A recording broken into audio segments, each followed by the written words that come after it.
Nalda, you can unmute yourself and go ahead and welcome everybody. Thank you and hello all. My name is Nalda Vijay. It is a privilege to be opening this program celebrating and honoring the life and legacy of Fidel Castro. It's a privilege to share this event with ambassadors, scholars, statespeople, academics, activists, and especially with so many of us who have learned from the work and brilliance of Fidel and of the Cuban people. I am here as a co-chair of the National Network on Cuba, the NNOC, a US-based organization which has for 30 years, been involved in the struggle to support Cuban sovereignty, oppose the travel ban, and end the unilateral US economic, commercial, and financial blockade of Cuba.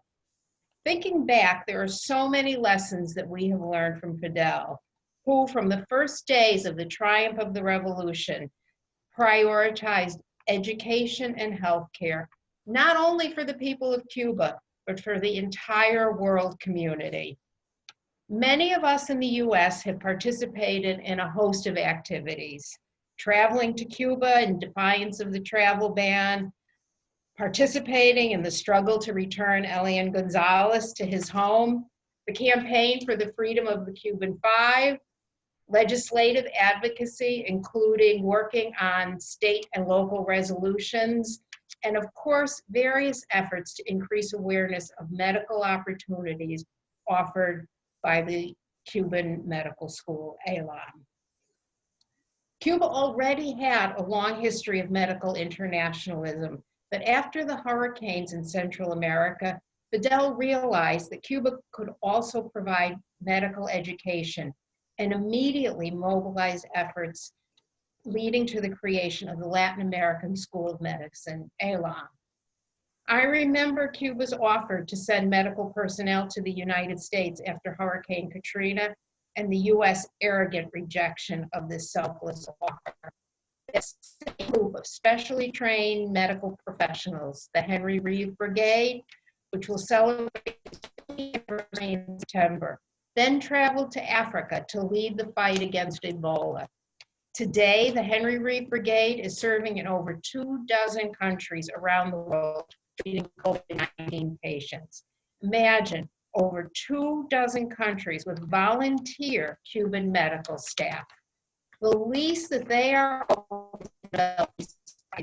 go to cubannobel.org and sign on to this effort. You'll hear more about this initiative from one of our presenters a little bit later on. Again, it is a privilege to have learned Fidel and to experience the generosity and true humanity of the Cuban people. Happy birthday, Fidel. You will always be with us. Now I would like to introduce our facilitators for the evening. But before we do that, I'd like to thank the organizers of this and other events, and there have been so many other wonderful events presented by the US-Cuba Normalization Conference. Thank you all. The facilitators are Ike Nahum, a longtime anti-imperialist and socialist activist, retired Amtrak locomotive engineer, and member of the Teamsters Union and is active in Cuba's solidarity work in the New York, New Jersey area, and is a central organizer of the International Conference for the Normalization of US-Cuba Relations, and is the author of Life of Castro, A Marxist Appreciation.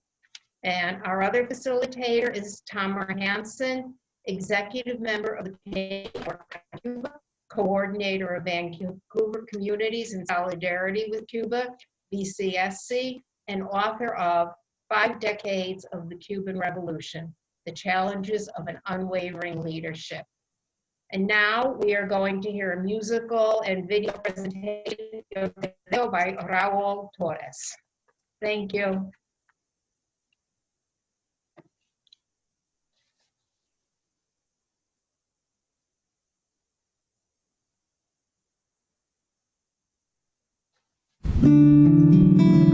Say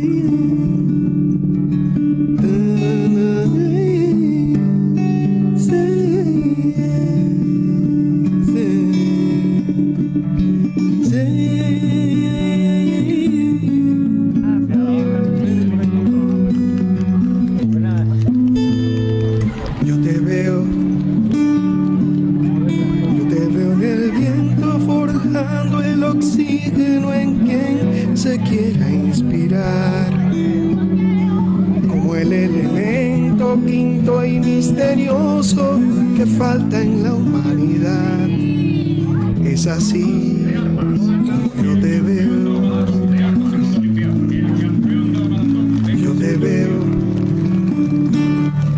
Yo te veo la cara de aquellos niñitos que sobre los surcos van a las aulas rurales y sin peligros, donde se suele disparar el arma de la humildad. Estás ahí, en el rostro de esa mujer que pregunta de los negros qué será, del superviviente de barrios humildes con tu foto en la pared, de los esperándose en cola infinita que te agradecen a pie.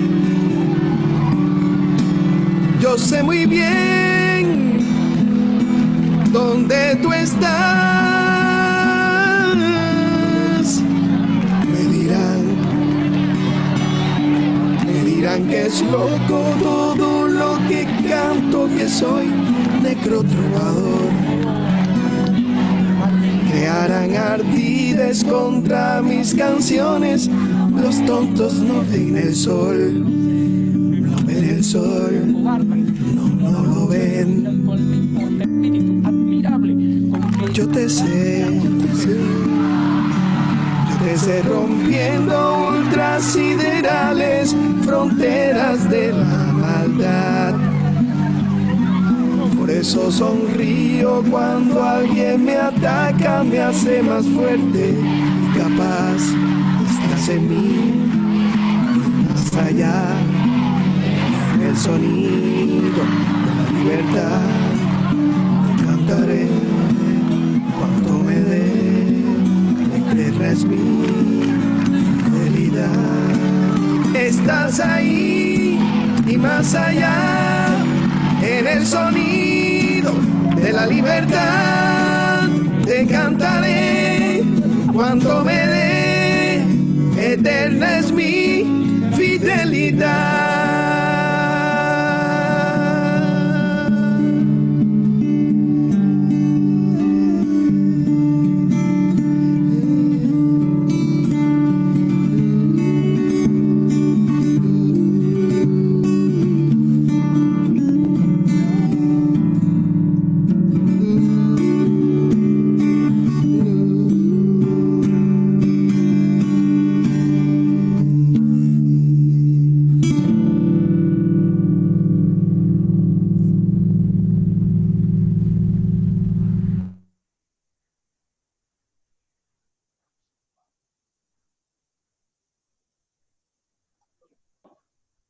Hello, everyone.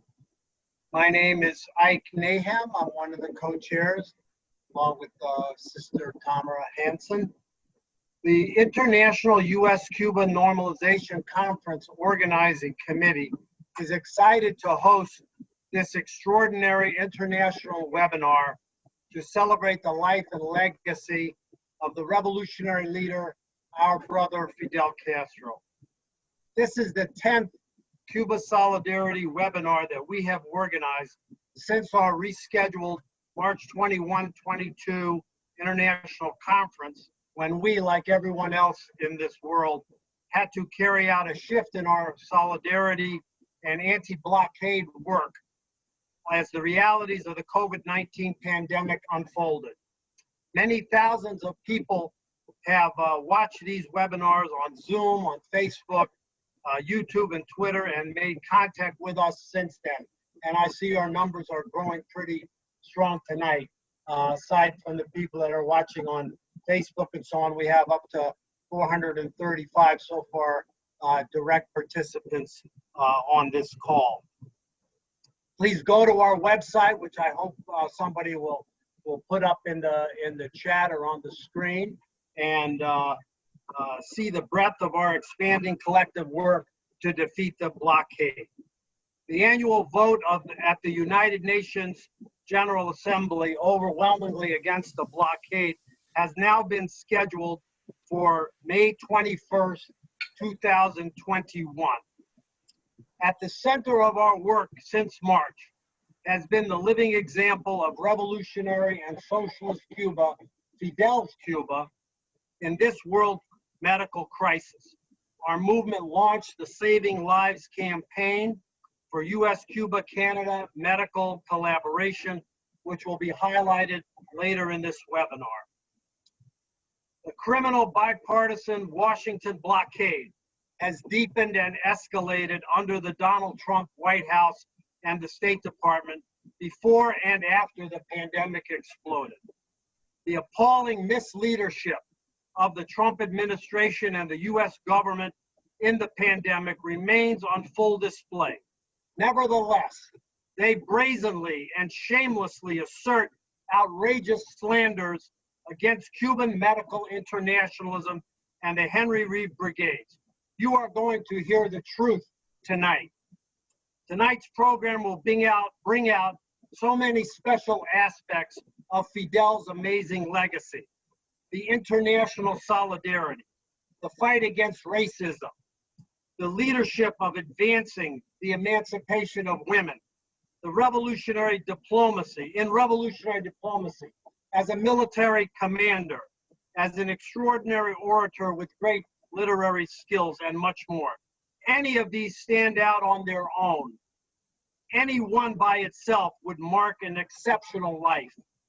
But I would hope tonight that we come out of this wonderful event and looking at Fidel's life and practice as a whole to appreciate the centrality of his revolutionary and socialist ideas, his theoretical embrace of Marxism as a coherent scientific world outlook and a guide to revolutionary action in the course of the Cuban revolutionary struggle. Fidel fought his entire conscious political life under that banner. Thank you. And now tonight's co-chair, Tamara Hanson, will say a few words, and we will then begin our wonderful program. Thank you very much. Thanks so much to Ike, and thank you again to all of our compañeros and compañeras and guests all across the world joining us this evening from the US and Canada. We are honored to have you all with us and all across the globe. My commentary is first to make a short recognition that I am here in Vancouver, Canada, and that I am on the unceded and traditional territories of the Musqueam, Squamish, and Tsleil-Waututh nations. I know that many of us are calling from across Canada and the United States and other parts of the world. And if you are also residing on Indigenous territories, I hope you will take a moment to reflect on the responsibility we each have to Indigenous nations to recognize, respect, and support their historic and inalienable rights. Now, as we celebrate Fidel Castro's birthday, I want to think a little bit about the time after Fidel left his role as president of Cuba in 2008. After more than 50 years, as he was an example of what a good revolutionary does to share his ideas and his work.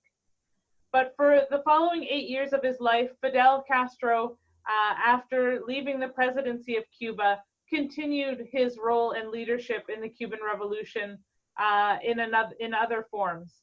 He continued to meet with foreign leaders and dignitaries, to write educational articles, famously known as his Reflections, and to occasionally give speeches at national and international functions.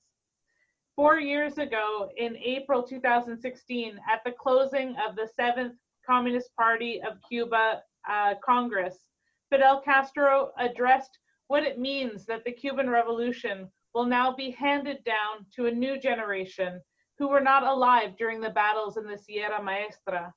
Fidel said, and I quote, "I shall soon turn 90. Such an idea would never have occurred to me, and it was never the result of an effort. It was sheer chance. I will soon be like everyone else. We all reach our turn. but the ideas of the Cuban communists will remain as proof that on this planet, working with fervor and dignity, we can produce the material and cultural wealth that humans need, and we must fight relentlessly to obtain these. Our brothers and sisters in Latin America and the world must convey, to them we must convey that the Cuban people will overcome. Fidel not only reached out to the Cuban people to encourage them to continue to build on the gains of the Cuban Socialist Revolution. True to his revolutionary socialist internationalist perspective, he also continued to speak out against climate change, imperialism, war, hunger, and poverty. While many debate and dispute the role that a single individual can play in history, we have watched as many other revolutionary peoples have lost or faced deep setbacks in their revolutions. This can be due to many factors, both external and internal. However, we know that in Cuba, the people have fought to defend their revolution partly because of their confidence in its leadership and their confidence in Comandante Fidel Castro Ruz. This confidence is based on consciousness, trust, commitment, and love to Fidel and the revolution. Fidel was always able to criticize himself and the mistakes of the revolution and to push forward towards positive, principled solutions and for the advancement of Cuba's socialist project. It is because of this aspect of his character that we are joining together to celebrate his birthday today. While US imperialism and its allies seek to divide and conquer in Latin America and around the world, Fidel's leadership and that of the Cuban Revolution has been to unite and win. And this is what we need to learn from Fidel today. I want to thank everyone for joining us in this special celebration, and I'm sure it will be said many times throughout this webinar, but I want to kick it off by saying, Viva Fidel, viva la Revolución Cubana. Thank you. As we begin this program, we also want to recognize that on Friday, July 31st, Cuba lost an important revolutionary to cancer, Eusebio Leal Sprengler. He was a 77-year-old who is most famous for being the historian of the city of Havana, who is credited for restoring the city's historic architecture and beauty in the face of many challenges, including the US blockade on Cuba. Leal was also a deputy to Cuba's National Assembly of People's Power for the last 17 years and was named a United Nations Goodwill Ambassador in 1996. Eusebio Leal was known for his close relationship with Comandante Fidel. According to a Prensa Latina article, Leal shared Martí's values and those of Fidel Castro about transforming the heritage and vision of the Cuban people into concrete reality, and to also make a decisive rescue to preserve the historic center of the Cuban capital. And so we wanted to take a moment to recognize this important Cuban revolutionary and historian, Eusebio Leal, presente.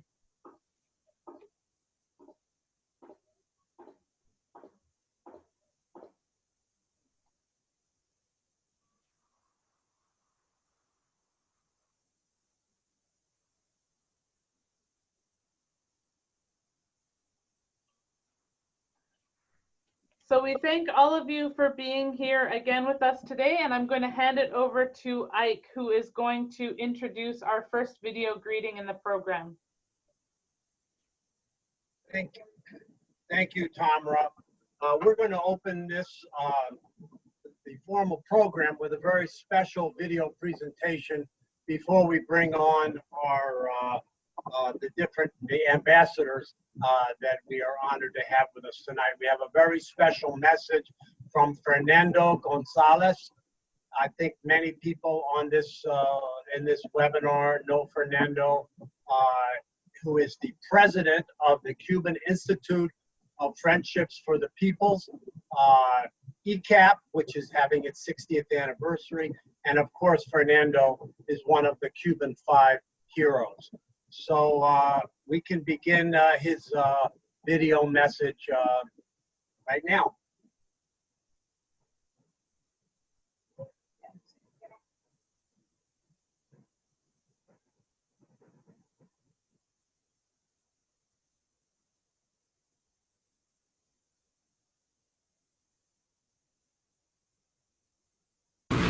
Good afternoon, everyone. Greetings to all our friends and to the Cuban ambassadors and other diplomatic personnel who have joined this tribute on the 94th birthday of Fidel. And I mean birthday because for us Cubans, Fidel has not died. He lives on in every daily task and in every effort. In each and every one of them, we celebrate the joy of having his teachings and guidance. It is always difficult to talk about Fidel because we run the risk of omitting aspects of his life that are of great significance. However, it is imperative to make reference to Fidel's link to the Cuban Institute of Friendship with the Peoples, an organization that is an idea of his, founded in 1960 when the United States embarked on a hostile policy of isolation against Cuba, a policy that you very well know continues today. Back then, in 1960, Fidel created this institute to connect with the hundreds of thousands of friends from all over the world who supported the emerging Cuban Revolution, or who wanted to know firsthand what the revolution was all about. Many of those who are listening to this webinar met Fidel personally. It was precisely in the United States where groups of friendship with Cuba arose from the very beginning of the revolution, an effort that has lasted to this day and that you are an example of. Sandra Levinson could tell us about those first visits and meetings with Fidel.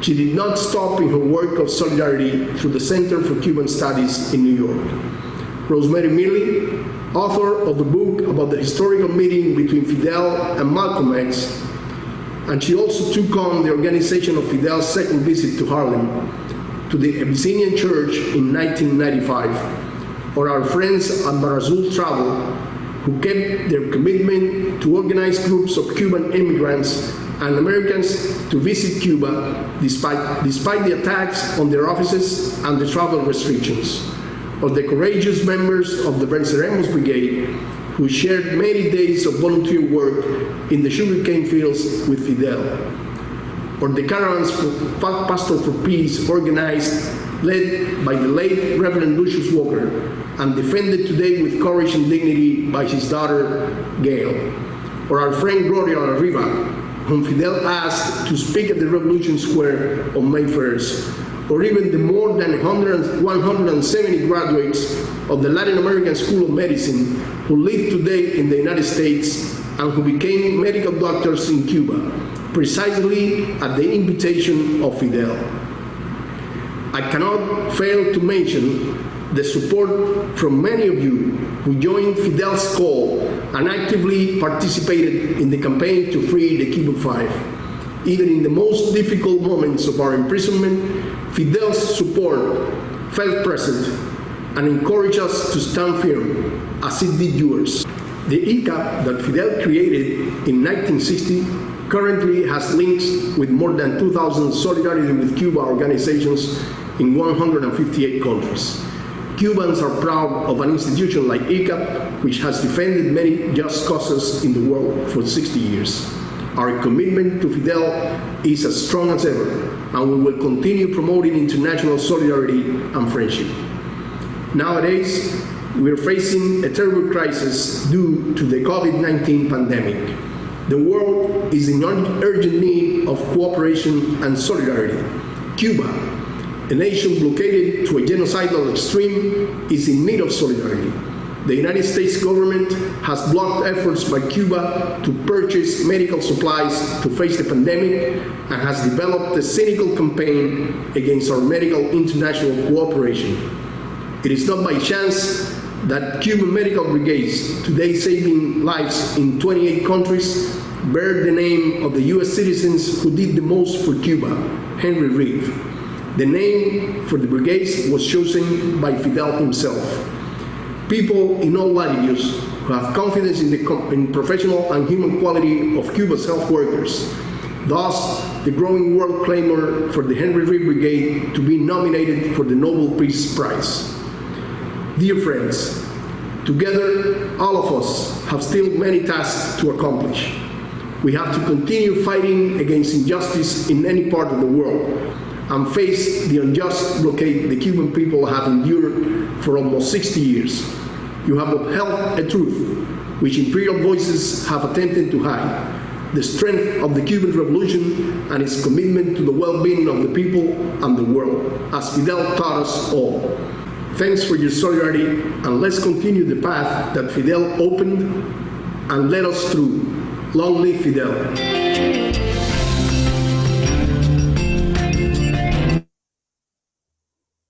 Wow, what a beautiful message from one of our 5 Cuban heroes and the president of the Cuban Institute of Friendship with the Peoples, Fernando Gonzalez. Very touching. So I would like to bring in the next portion of our program. We're honored to have with us today 4 ambassadors. And we are very excited that we're going to begin with His Excellency Jose Ramon Cabañas, who is the ambassador of the Republic of Cuba to the United States. He will be followed by His Excellency Ambassador Dang Dinh Quy, who is the permanent representative of Vietnam to the United Nations, former Vice Minister of Foreign Affairs and Director General of the Institute of Foreign Policy and Strategic Studies at the Vietnamese Ministry of Foreign Affairs, also graduate from Carleton University in Canada and the Vietnam Academy of Social Sciences. His Excellency Dang Dinh Quy will be followed by Her Excellency Josefina Vidal, Cuban Ambassador to Canada and lead negotiator in talks with the Barack Obama administration and the government of President Raul Castro, leading to the reestablishment of U.S.-Cuba diplomatic relations. And we will wrap up our excellent ambassador program with Her Excellency Ambassador Ana Silvia Rodriguez, who is the Chargé d'Affaires of the Permanent Mission of Cuba to the United Nations. So we're so honored to have these 4 amazing representatives with us today, and I will let them begin their talks. Yes, hi, good evening. Thank you for the invitation. Thank you for having us. As you have said before, Viva Fidel.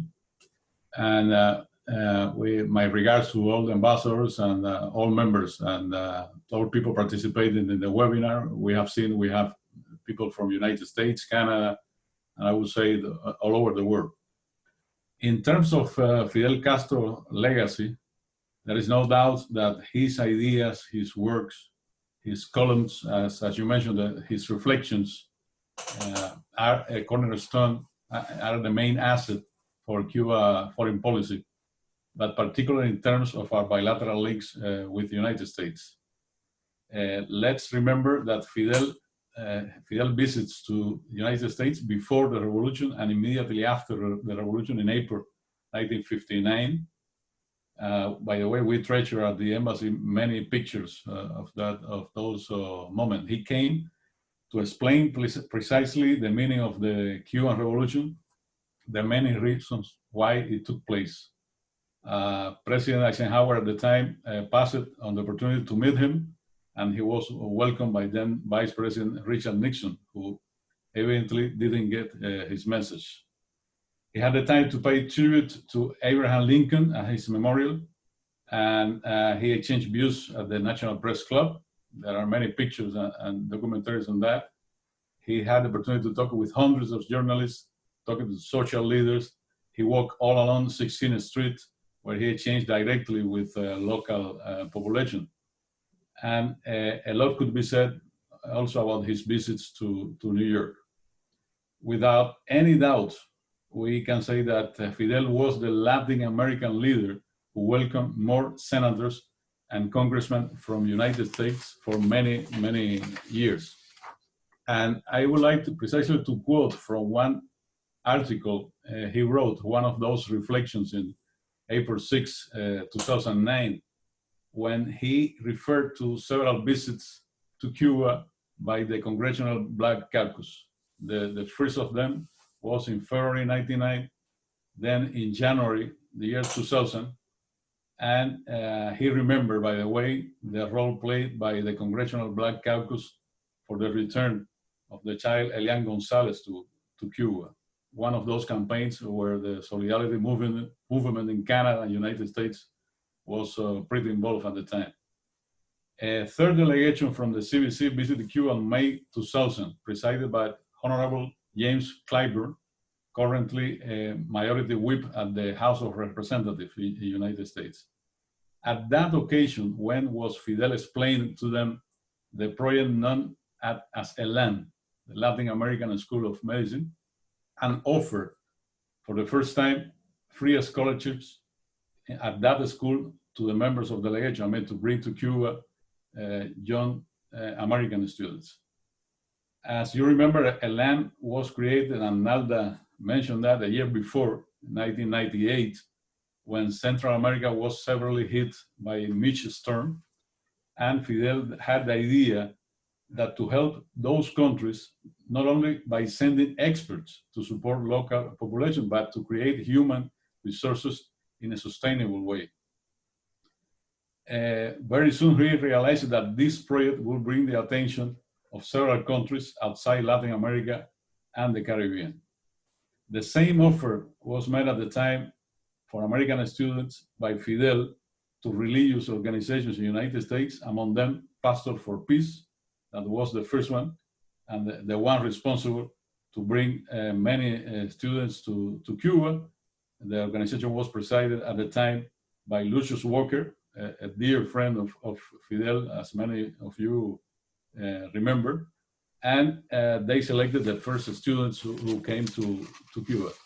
Since then, ELAN has become, I would say, one of those symbols between Cuba and the United States, a bridge between our two people. And since then, ELAN has graduated 196 American students. Just a few days ago, we had the opportunity to participate in the virtual act that was organized by Gail Walker and Pastor IFCO, Pastor for Peace.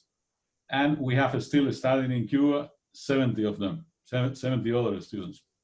In total, ELAN has graduated 30,000 medical doctors from 115 countries since the year 1999. Fidel wrote that article 3 months after President Obama came to power, at the time when he Cuba welcomed another visit from the Congressional Black Caucus. And that delegation brought a message of willingness to support a rapprochement between the two countries. We are talking again, April 2009. You all know what happened afterwards. We were involved in the process of negotiation starting early in the year 2015. And as part of that process, Fidel was not the president at the time, but he followed the process directly.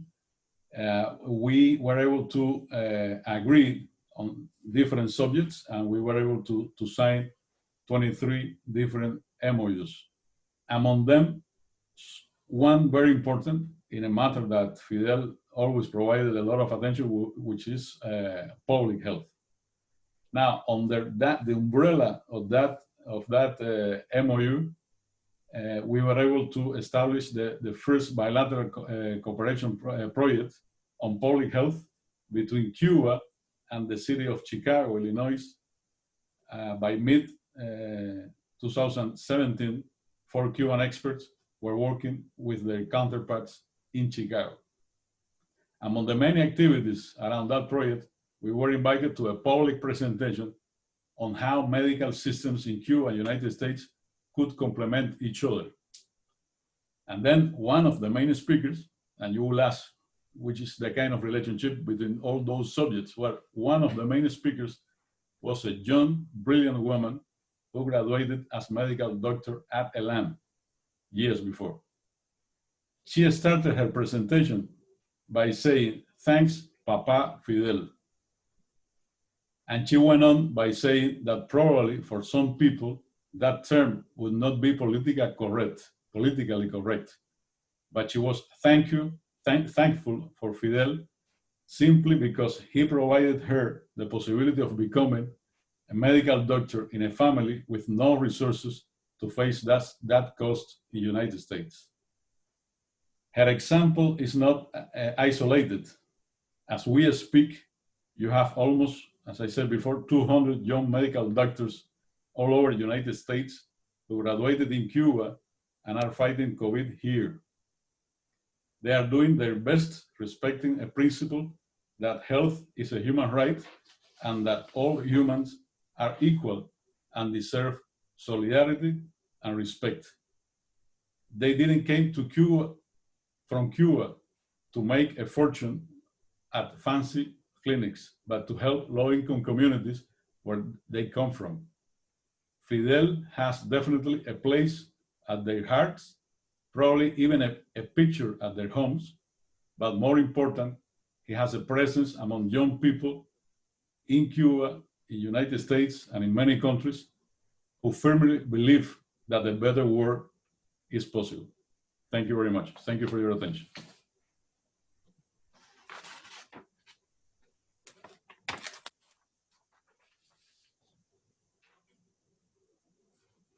I'd like to now welcome forward Ambassador His Excellency Deng Dinh Quy, Permanent Representative of Vietnam to the United Nations. Yeah, thank you, the organizer, to allow me to speak at a very important event. And I listened carefully to all the previous speakers, and I feel very moved about that Fidel, about the image, about the legacy of Fidel, and the solidarity with the Cuban people. That thanks comrades and thanks friends for this very valuable opportunity for me. And I think for the Vietnamese that for many decades, Fidel has been seen as a symbol of revolutionary heroism, spirit of undaunted struggle and desire for freedom and happiness. So the Vietnamese people always keep in mind the image of Cuban commander with love, admiration, and deep sympathy. So in our histories of the struggle for national liberation, that we never forget that under the leadership of Fidel, Cuba was a pioneer in the movement of supporting Vietnam. In the fight against the foreign invader and also in the national reconstruction after the war. So we remember that Cuba was the first country to recognize the National Liberation Front in the south of Vietnam in 1963. And also the first and the only country who set up the embassy in the front line in 1967. So, I mean, that your generation and my generation still remember that in 1967, how difficulties in Vietnam, it was the fierce time of the Vietnam War. I think during this period, I think Cuban people also faced with a lot of difficulties. But yet, under the leader of Fidel and Fidel himself, expressed to the Cuban people, we never forget the quote that Fidel said, "For Vietnam, Cuba willing to donate blood." We never forget about that. So I think besides that, Fidel sent many the construction engineers to build very strategic road, hundreds of kilometers of roads, and especially build that hospital in the front line. So many of these hospitals still functioning very well, even now, many years after the war. So the Cuban doctor keep going to that area, and the local people that value it very much. It is a very, very concrete example of the solidarity that Fidel set an example, and the Cuban people that landed to Vietnam during the wartime and now. And I think that it is very clear, crystal clear, that internationalism, the selfishness, and it's still going on today when we see that the Cuba send dozens of many medical teams to help the countries in fighting COVID-19 pandemic. It's great.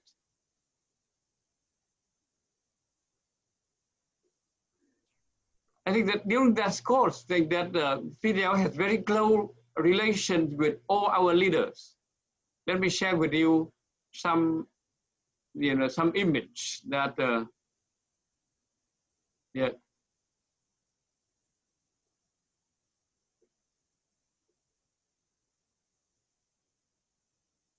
Again, that is the historic visit that Fidel visit the Quang Tri in the front line of Vietnam in 1973. You see, Fidel, this is the electric light, a McNamara line, yeah, separated between the north and the south.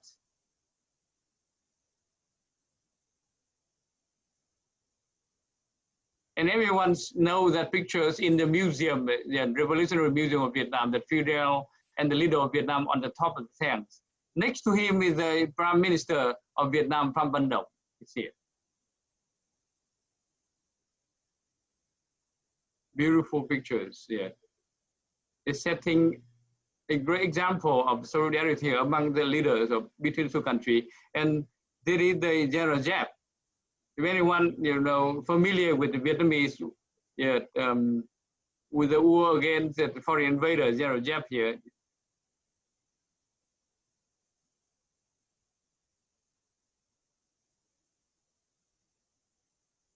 So when we're talking about the legacy of Fidel and international solidarity that he set for not only for Cuba, for Vietnam, and for all countries in the world, we feel about responsibility of our generation, because now in Vietnam is changing. So young generation, they pay attention to different things that they are not very well educated about the past history. So we think that it is a very great responsibility of my generation and the next generation to keep the legacy and to keep the solidarity and friendship between Cuba and Vietnam and other countries going on like that. It's a very great burden. So for me, myself, and I am trying my best. And I think that my generation will try our best so that legacy of Fidel and Fidel symbol will live with us forever. Thank you very much for this opportunity. Thank you so much to His Excellency Deng Dinh Quy. We're very honored to have you with us here today.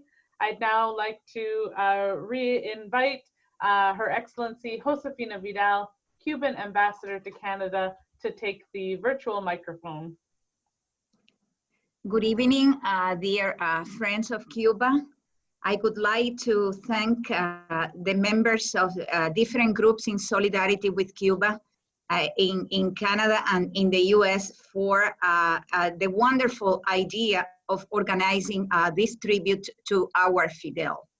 I take this opportunity to convey to you on behalf of the Cuban Embassy in Canada our sincerest gratitude for this initiative and for your valuable work in defending and disseminating the reality of Cuba, its revolution, and its people.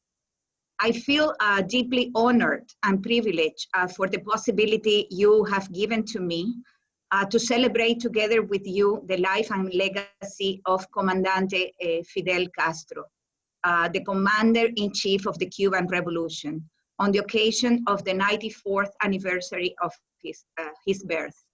There are many aspects of Fidel's life and legacy that we could remember and celebrate today. Due to its relevance for Cuba and the world in the very challenging times of the pandemic that we are living today, I would like to refer mainly to one of the pillars of Fidel's revolutionary thought and work.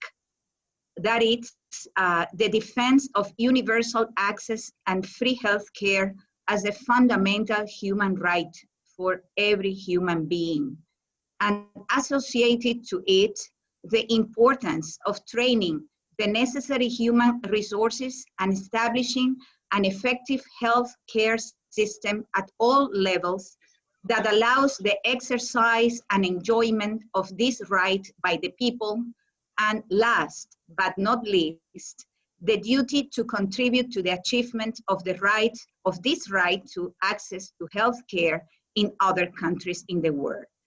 Fidel himself led a titanic effort throughout his life to achieve this goal, which allows Cuba to show indicators in some cases that are greater than those of developed countries.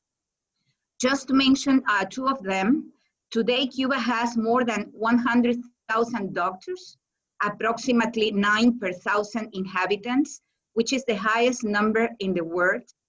And we have in Cuba 13 centers for training doctors, which graduate not only Cuban professionals, but also thousands of doctors for hundreds of countries, as Ambassador Cabañas mentioned a few minutes ago.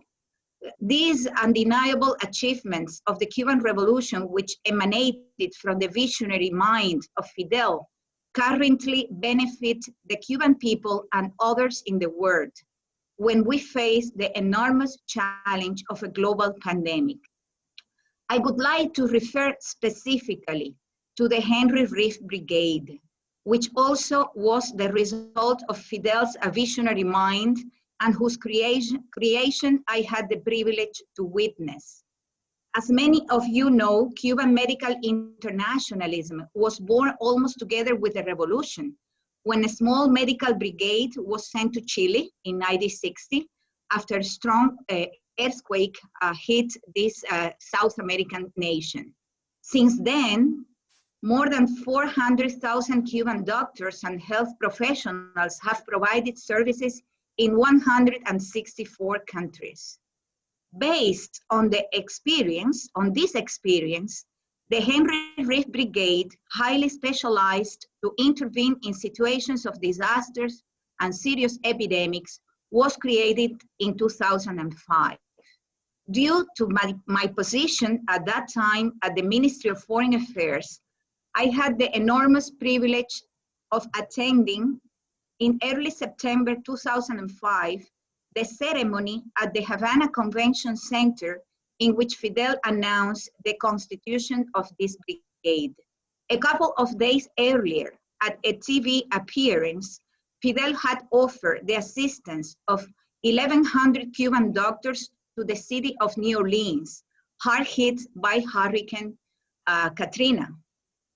Later on that same week, at the event at the Convention Center, Fidel officially announced the constitution of the brigade to help those affected by Hurricane Katrina in the south of the United States, as well as to inform his decision to expand Cuba's offer to 1,586 doctors who were ready to depart immediately, not only for New Orleans, but also for other devastated places in Louisiana and in the neighboring states of Mississippi and Alabama.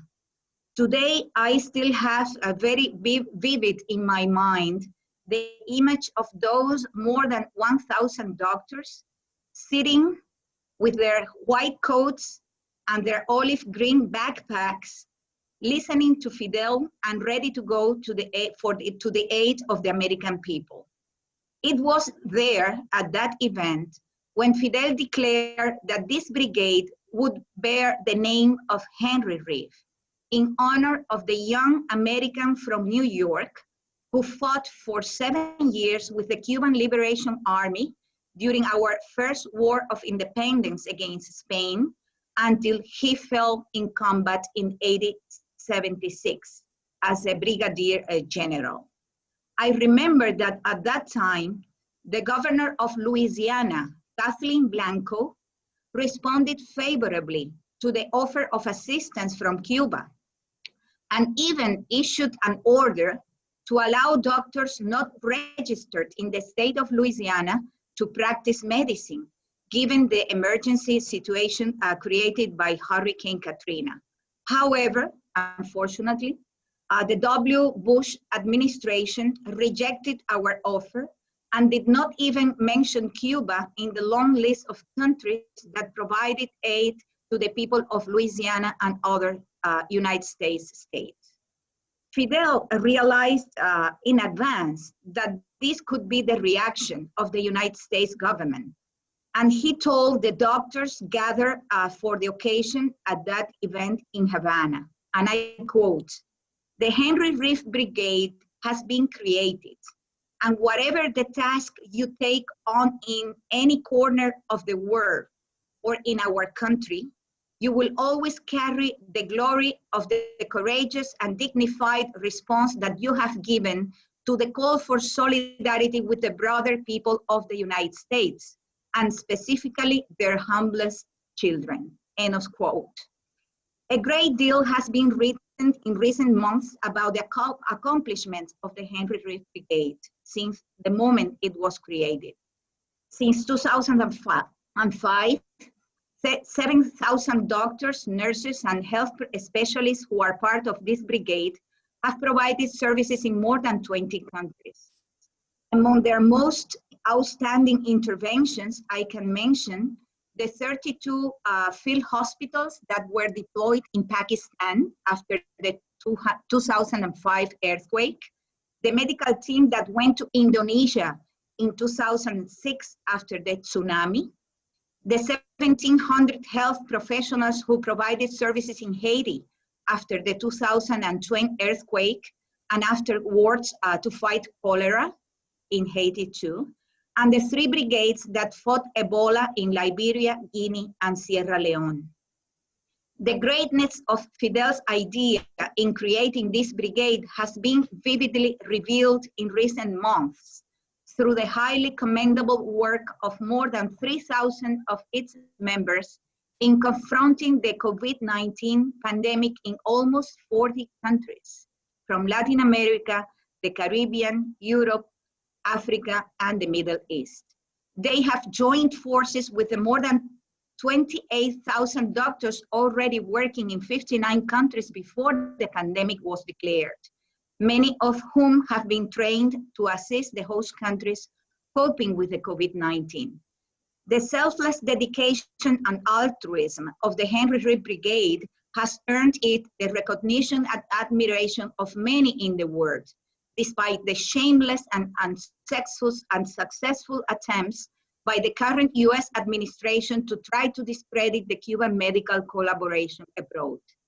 Assisting others and sharing Cuba's human resources with other nations in need will continue to be an inalienable principle of the Cuban Revolution. Cuba will continue defending the ideal that only solidarity among countries can create that better world that is still necessary and possible, as Fidel said. To conclude, I would like to quote another phrase from the speech delivered by Fidel on the occasion of the establishment of the Henry Reef Brigade, which demonstrates the validity of his legacy.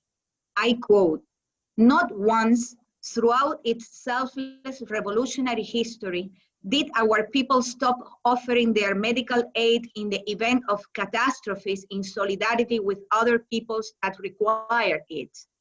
No matter how abysmal the ideological and political differences were, or how serious were the offenses received from the governments of any country."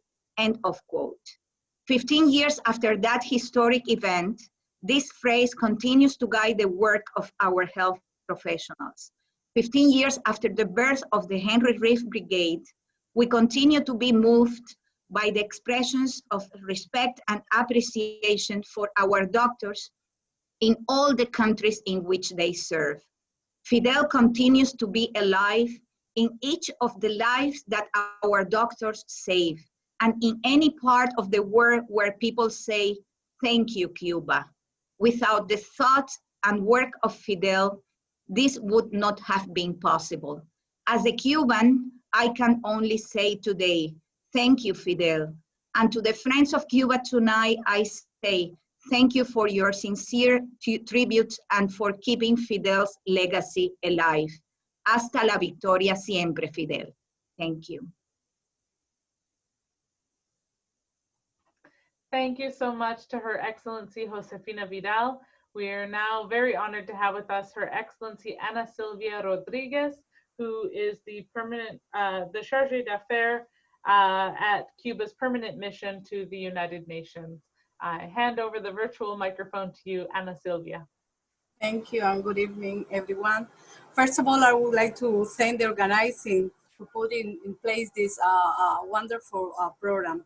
I would like to thank also Ambassador Cui from Vietnam for his readiness to participate in the seminar today. And also Ambassador Adan Chavez and the staff of the Venezuelan Embassy in Havana. We are going to see a video after.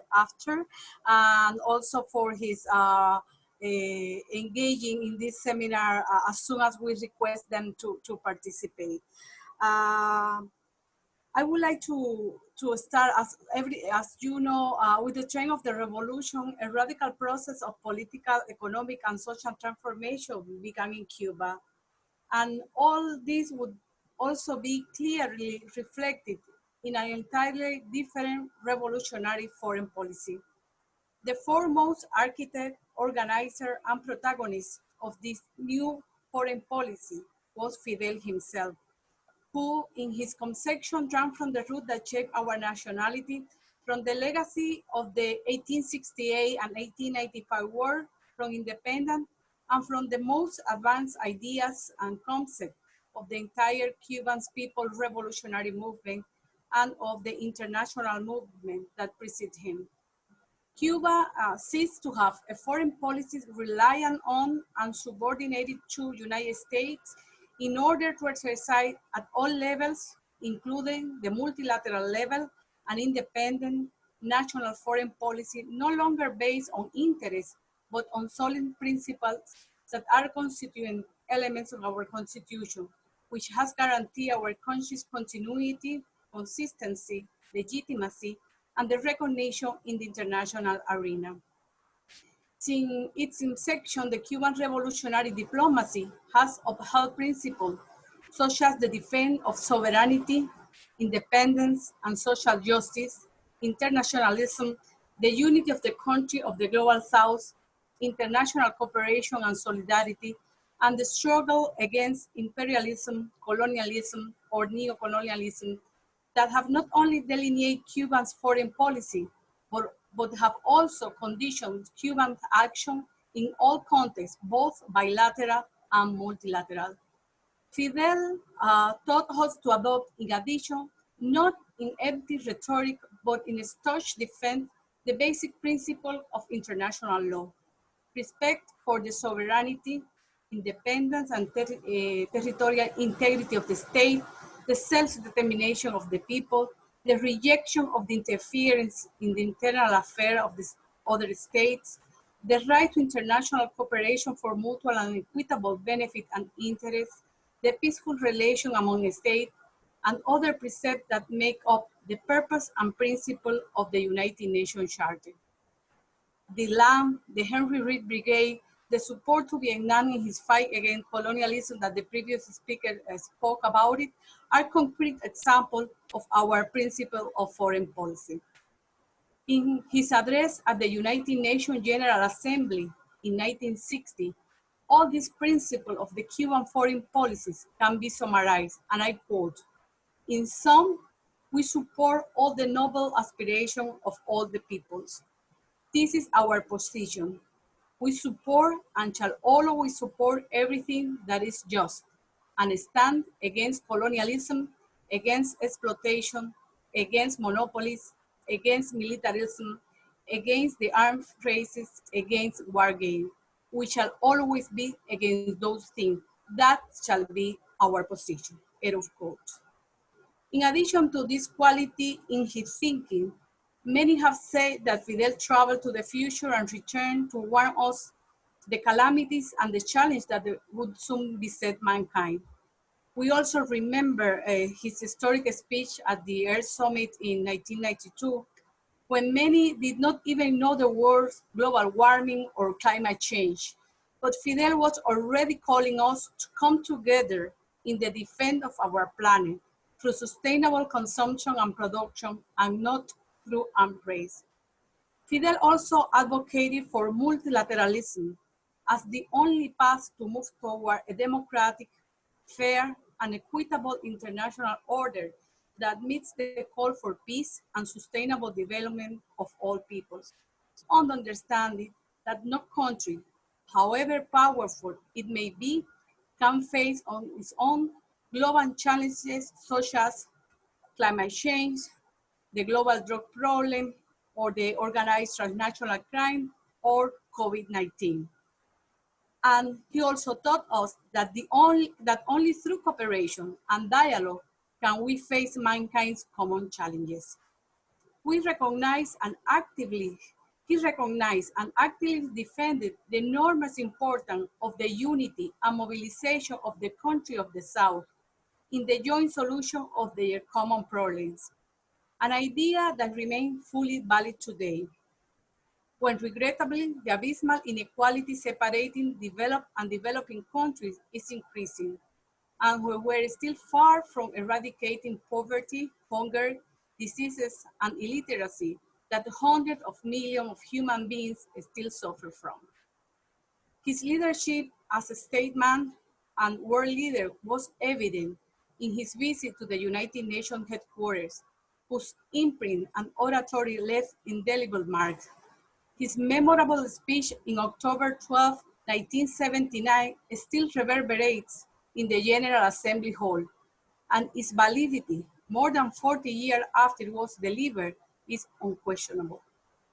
He unmistakably marked the activity of the developing country platform for political agreement, such as the non-aligned movement, the Group of 77 and China.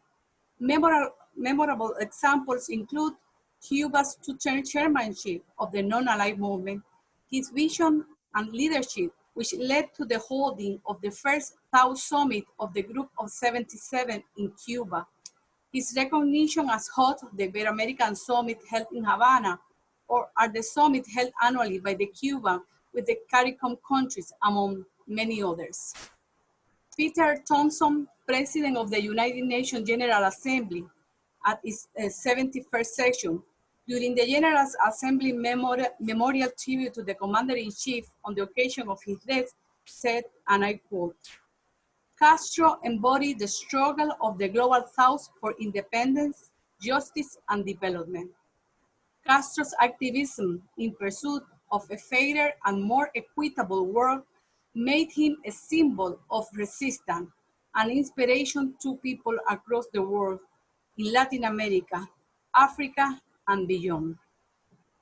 It was precisely the activism in defense of the just cause that made Fidel the most genuine follower of our national hero, Jose Marti, the most universal of all Cubans, who said that mankind is composed of two sorts of men, those who love and create, and those who hate and destroy.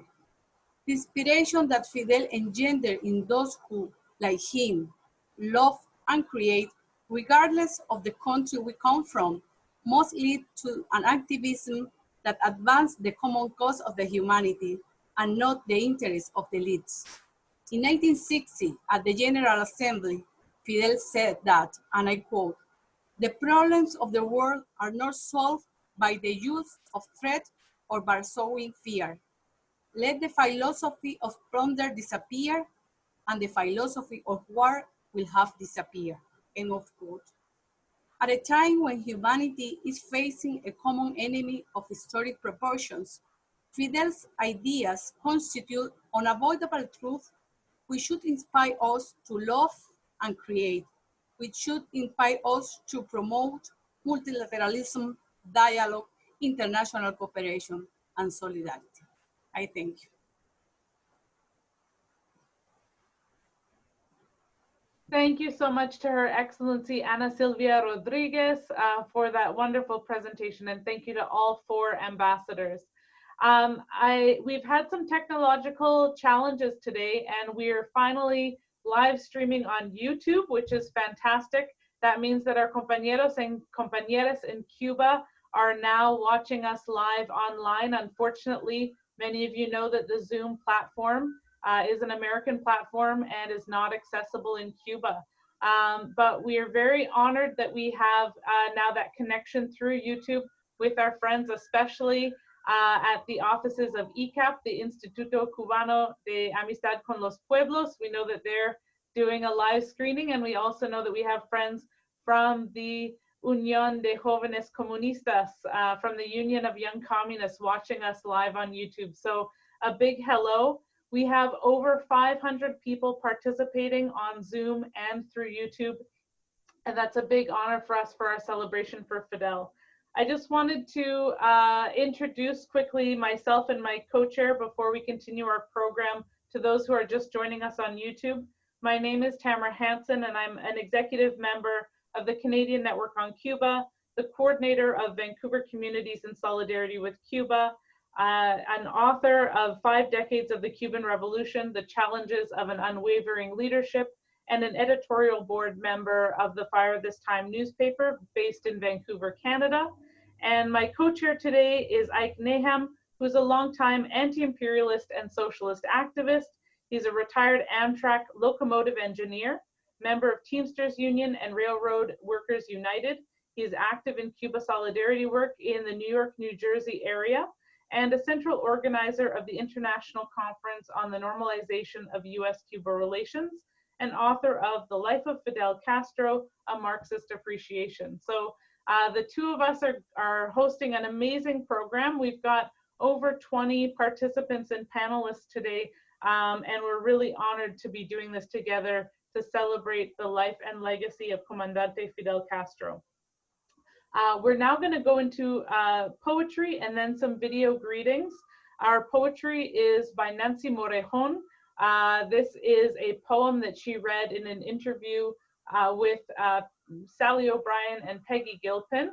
And it is a poem, many of you know Nancy Morejon is a famous Afro-Cuban poet and really a phenomenal voice of the Cuban Revolution in favor of Fidel, but also the challenging situation of women in Cuba and the challenges that women and Afro-Cubans have overcome throughout the process of the revolution and throughout history. So I am very honored now to present to all of you this poem by Nancy Morejon.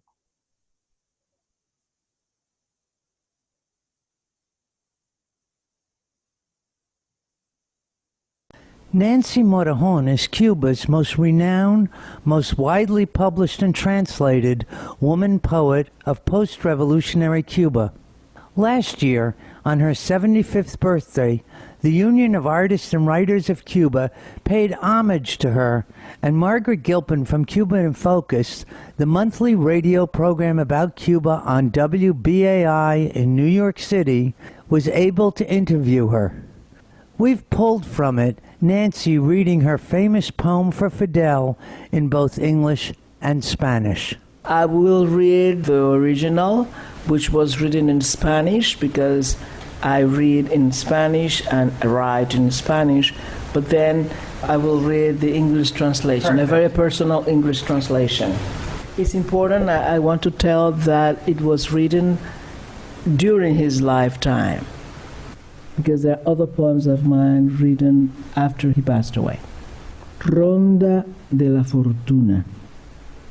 Fidel tiene fortuna, una sola fortuna, estar entre nosotros por un mundo mejor. ¿Qué fortuna mayor? Fidel, sin odio y sin hiel, abre muros y ventanas. Fidel. Fidel tiene fortuna, una sola fortuna, la fortuna de ser Fidel. My own English translation. Lullaby of Fortune.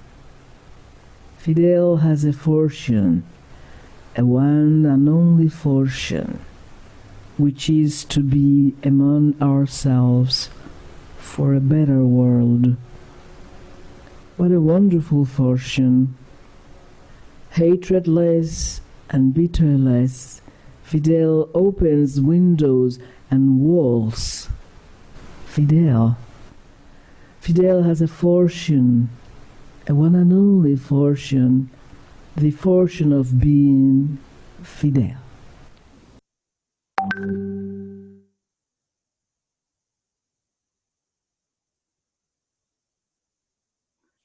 All right, I'd now like to hand it over to my co-host, Ike Nahum, who's going to introduce our next 3 video greetings.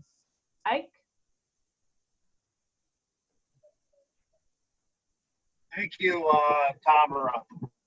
Now, moving right along here, we've got three very special video greetings. The first is from President Dilma Rousseff from Brazil. Dilma elected president of Brazil from 2011 and served till 2016. It was President Dilma who invited Cuban doctors to the country.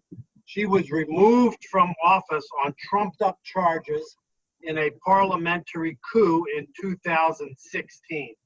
And we're very happy and honored to get this message from President Dilma Rousseff from Brazil. She will be followed by a solidarity message from Ambassador Adan Chavez, who is the Venezuelan ambassador to Cuba, Vice President of International Affairs of the United Socialist Party of Venezuela, and is the director of the Hugo Chavez Institute of Higher Studies. And our last message in this sequence is from a historic revolutionary fighter from Brazil, João Pedro Stedile, the central leader and historic leader of the landless peasant movement. I would just say on a personal note, I met Brother Stedile at a conference in Havana in the 1990s on other occasions, giant anti-imperialist, anti-neoliberal conferences that were organized by internationalist Cuba, even in the height of the so-called special period of economic crisis. So we're going to play these three videos back to back, and we'll start with President Dilma Rousseff.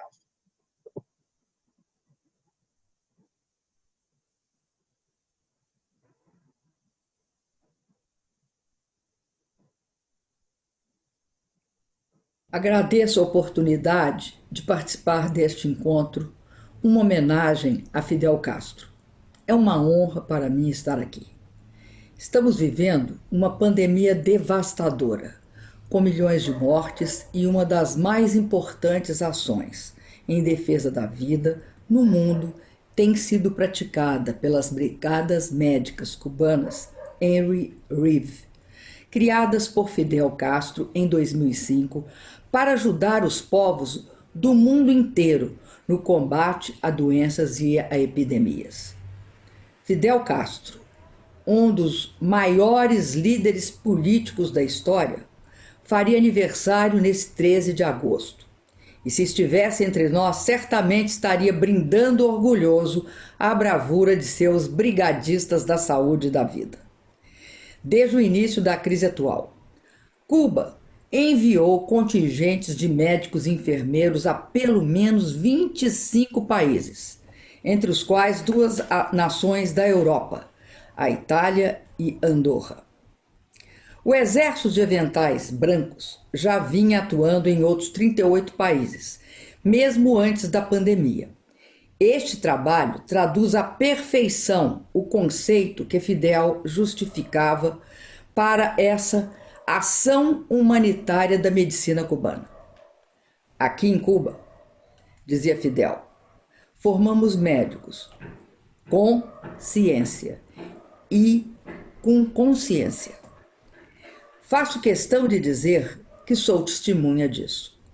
A participação de médicos cubanos foi fundamental para que conseguíssemos implantar no meu governo, entre 2013 e 2015, um dos maiores programas de assistência básica de saúde da história do Brasil, o programa Mais Médicos, que chegou a ter mais de 11 mil funcionários de saúde de Cuba e ofereceu atendimento a 63 milhões de brasileiros, que de outra forma não teriam acesso à atenção médica nas periferias e nas grandes cidades do país e também nas áreas remotas.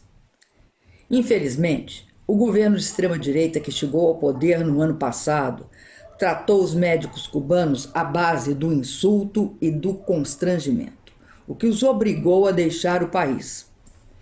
A presença deles neste momento no Brasil e neste momento de pandemia certamente teria feito a diferença, porque teria atenuado, se não evitado, a tragédia que o Brasil está vivendo, com o registro de mais de 100 mil mortos, dividindo com os Estados Unidos a terrível condição de epicentro da crise sanitária mundial. A visão mercantilista da saúde, a xenofobia e a intolerância ideológica do governo brasileiro contrastam profundamente com o conceito exatamente oposto da Brigada Reef, cuja ação altruísta em dezenas de países corresponde a um princípio que é a própria definição da civilização humana. Nenhuma vida é estrangeira. A relação humanitária de Cuba com o mundo é exemplar e demonstra que a solidariedade é seu valor e princípio basilar. Admirável para um país que sofre tantas pressões, como é o caso de Cuba com pressões externas. Cuba resiste a um dos bloqueios mais brutais praticados por uma potência imperialista estrangeira contra um país e seus milhões de habitantes.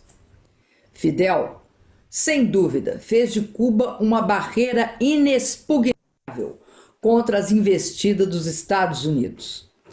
Se o bloqueio provocou e ainda provoca penúria e desconforto ao povo cubano, nem por isso impediu que Cuba se tornasse referência mundial em educação, em saúde, em cultura, em justiça social.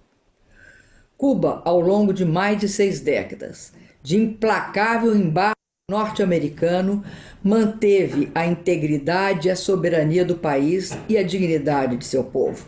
Hoje, em pleno século XXI, o bloqueio a Cuba é um chocante ato de barbárie imperialista, mantido pela conduta brutal e desumana dos Estados Unidos, com o apoio de alguns poucos países submetidos a governos vassalos. No ano passado, o Brasil votou pela primeira vez na ONU contra a suspensão do bloqueio norte-americano a Cuba. Assim, rompeu com uma tradição política, tradição da política externa brasileira, que prezava o multilateralismo, o respeito à soberania das nações. Política externa que foi adotada pelo Brasil, pelo meu governo e pelo governo do presidente Lula. Foi um assinte ao povo brasileiro e foi um vexame internacional. O embargo se revela ainda mais iníquo diante do notável e merecido reconhecimento mundial, a empatia, ao altruísmo e à humanidade dos médicos e enfermeiros cubanos que se espalham pelo mundo, arriscando suas vidas para salvar a vida de outros seres humanos. Apoio integralmente, apoio totalmente o movimento que defende que as Brigadas Reef recebam o Prêmio Nobel da Paz deste ano, de 2020. Seria, sem dúvida, uma homenagem aos médicos e ao povo de um país que consegue, contra todas as dificuldades a ele imposta, ainda encontrar forças e grandeza moral para ajudar outros povos. E, numa época em que o sofrimento e a exclusão fazem aflorar mazelas, como a competição exacerbada, o abuso do poder econômico, a exclusão social e o egoísmo, o Nobel da Paz às Brigadas Reef seria um tributo àquilo que a humanidade ainda tem de melhor, a solidariedade, a humanidade e a defesa da paz. Viva a Brigada Reef! Fidel Castro vive. Muito obrigada. gran abrazo a todos y todas. Mi abrazo bolivariano, revolucionario, chavista, fidelista y por tanto antiimperialista. Felicitaciones especiales a los organizadores de esta hermosa actividad, muy significativa actividad. Estamos todos los revolucionarios, las revolucionarias del mundo, conmemorando junto al pueblo cubano los 94 años del nacimiento del comandante Fidel. Gloria eterna a nuestro comandante, gloria eterna a Fidel. Hablar de Fidel, compañeros, compañeras, es hablar de honestidad, de dedicación, de convicción ideológica. Es el ejemplo a seguir, digo desde acá, en la lucha permanente de nuestros pueblos por la libertad y la soberanía. El comandante Fidel sigue clamando, sigue gritando, nos continúa alertando contra los intentos hegemónicos del imperialismo norteamericano y sus aliados. El comandante Fidel sigue alertando contra la proliferación de armas nucleares, sigue alertando contra los intervencionismos. Podemos decir entonces que, por tanto, el comandante Fidel continúa clamando por la autodeterminación de los pueblos, por un mundo sin guerras, sin bloqueos, es decir, un mundo de paz. Un mundo, ese mundo que, como él siempre lo decía y lo seguirá diciendo, un mundo que sin duda es posible y vamos a continuar construyendo. Con Fidel a la cabeza, así como con Bolívar, con Martí, con Sandino, con Chávez, nuestros líderes y nuestras lideresas, Manuelita Sáenz y tantas otras, con todos ellos a la cabeza, a la vanguardia, seguiremos construyendo paz y socialismo. El comandante Fidel está y estará siempre con nosotros. Fidel siempre con nosotros. Así que desde aquí nos unimos a esa conmemoración que es del pueblo cubano, pero también sabemos es de nuestra América. Es una conmemoración mundial. Los 94 años del comandante Fidel. Por tanto, sigamos diciendo desde aquí entonces, Fidel para siempre, Fidel eterno. Que viva nuestro comandante Fidel. Viviremos y venceremos. Hasta la victoria siempre.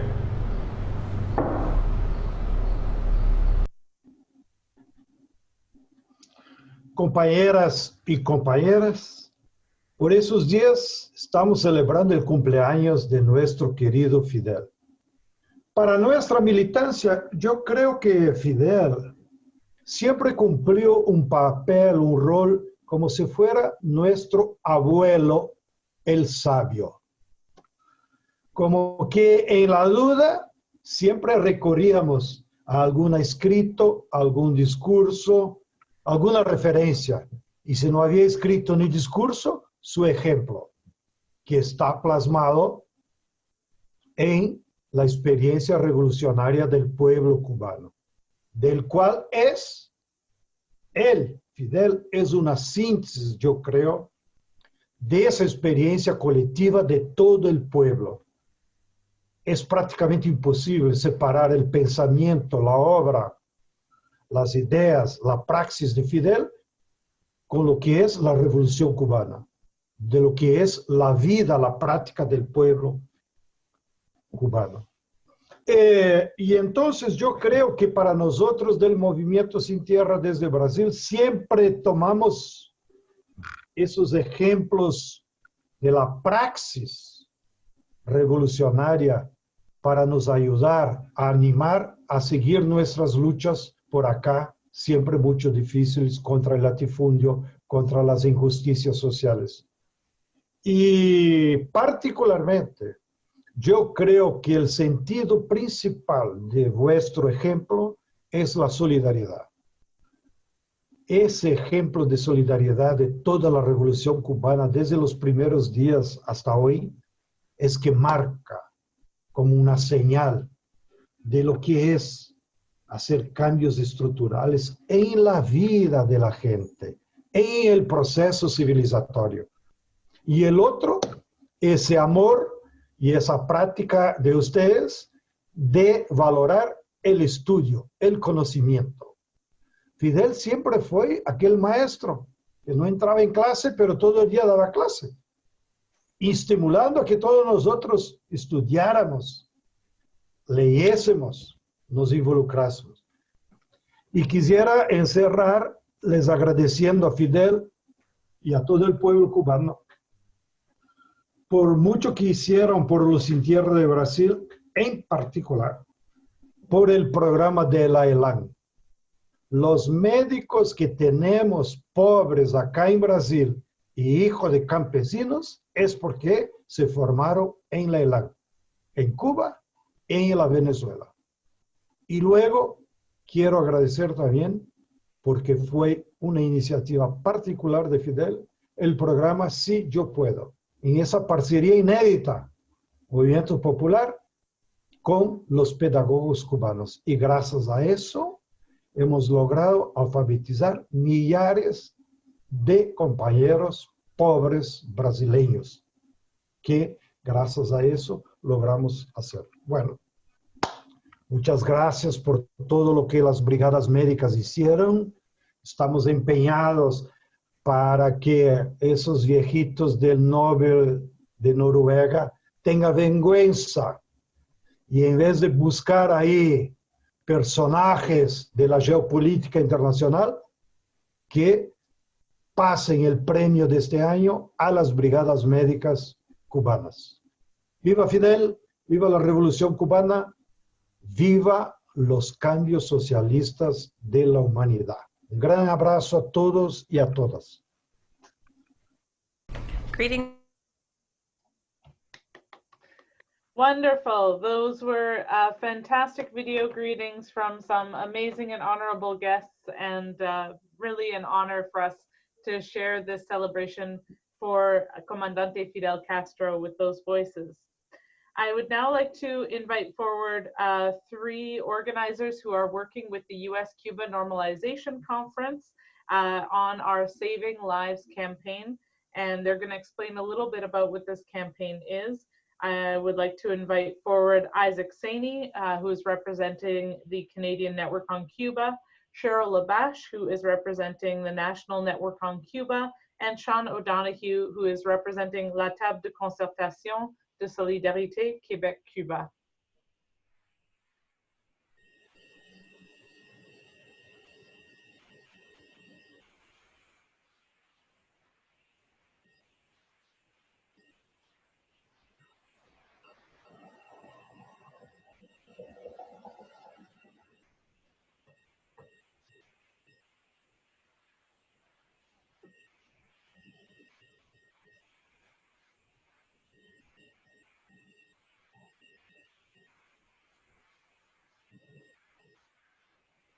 Isaac, you're muted.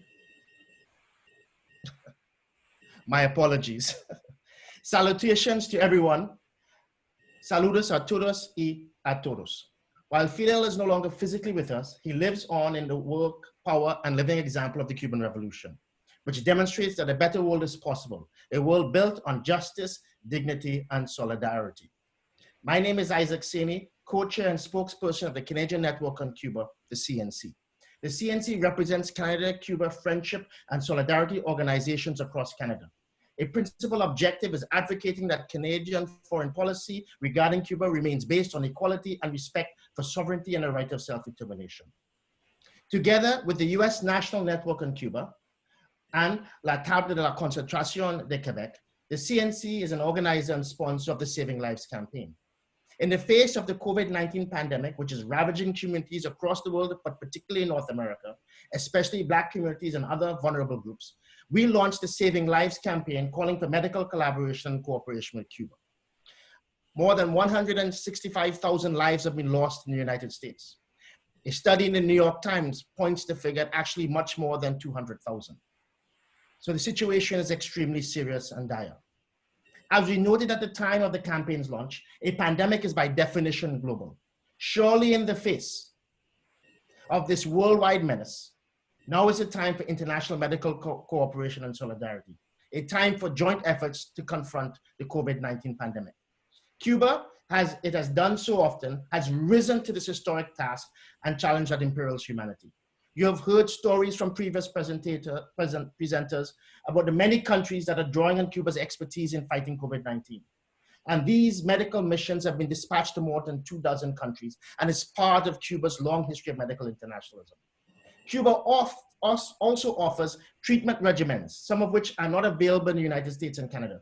A key component of these protocols being used on the island and in its medical missions abroad is Cuba's interferon alpha-2b recombinant.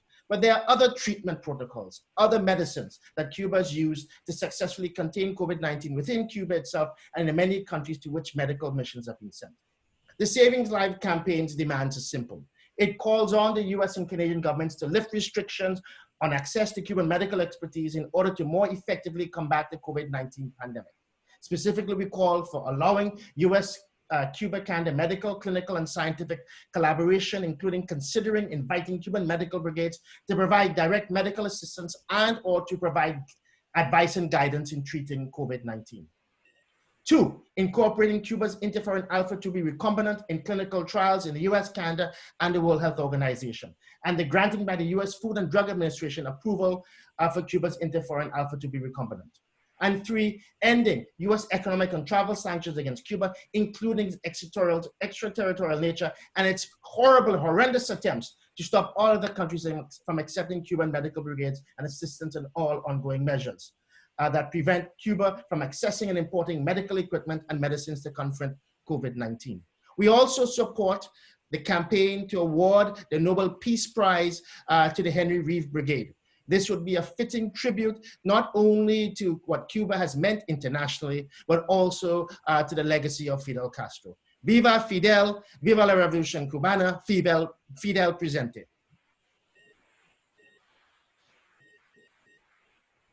So why a Saving Lives campaign? You're looking at a picture of a Michigan legislator, a Detroit bus driver, the 5-year-old daughter of a first responder. All of them died of COVID-19 in my city. More than 900 healthcare professionals have died of COVID-19. It did not have to be that way. And we know that from Cuba's example in how, despite the blockade, Cuba has managed to have, in a country of 11.3 million people, lost only 89 lives.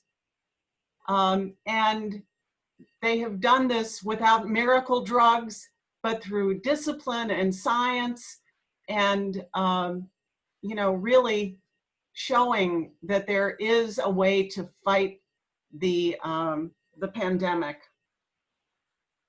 In addition to what Cuba has done in Cuba, the medical brigades have gone all around the world, and they're slandered by the United States on a daily basis, and we're fighting back on that. We're fighting back on so many levels, and when we look at what's happening, sometimes it may seem overwhelming. But the fact of the matter is 14 US cities have called for US sanctions on Cuba to be lifted, and Cleveland is the most recent one on July 1st. Communities want to know how Cuba has managed to fight back against the pandemic. Since May 5th, a bit over 3 months, 4 city councils have called for medical collaboration with Cuba: Richmond, Berkeley, San Francisco, and Cleveland. They joined the 13 previous resolutions to end the cruel US blockade of Cuba that hurts the people on both sides of the Florida Straits. Chicago, New York, Baltimore, Washington, D.C., Sacramento, Santa Rosa, all have residents who are working hard to bring resolutions forward for those cities too. Or with organized labor conventions in this season being prominent. We know that in the Washington state, AFL-CIO, a resolution is going to be presented and we expect it to be passed, supporting the Saving Lives campaign. We're adding voices who are also voices against the blockade.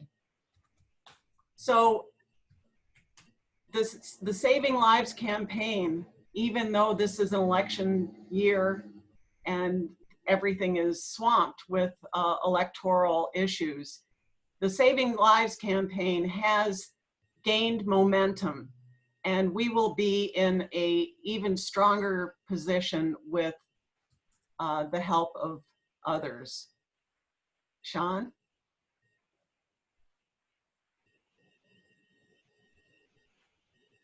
Solidarité Québec-Cuba. Yeah. Like the CNC and the NNOC, we regroup the different organizations here in Quebec.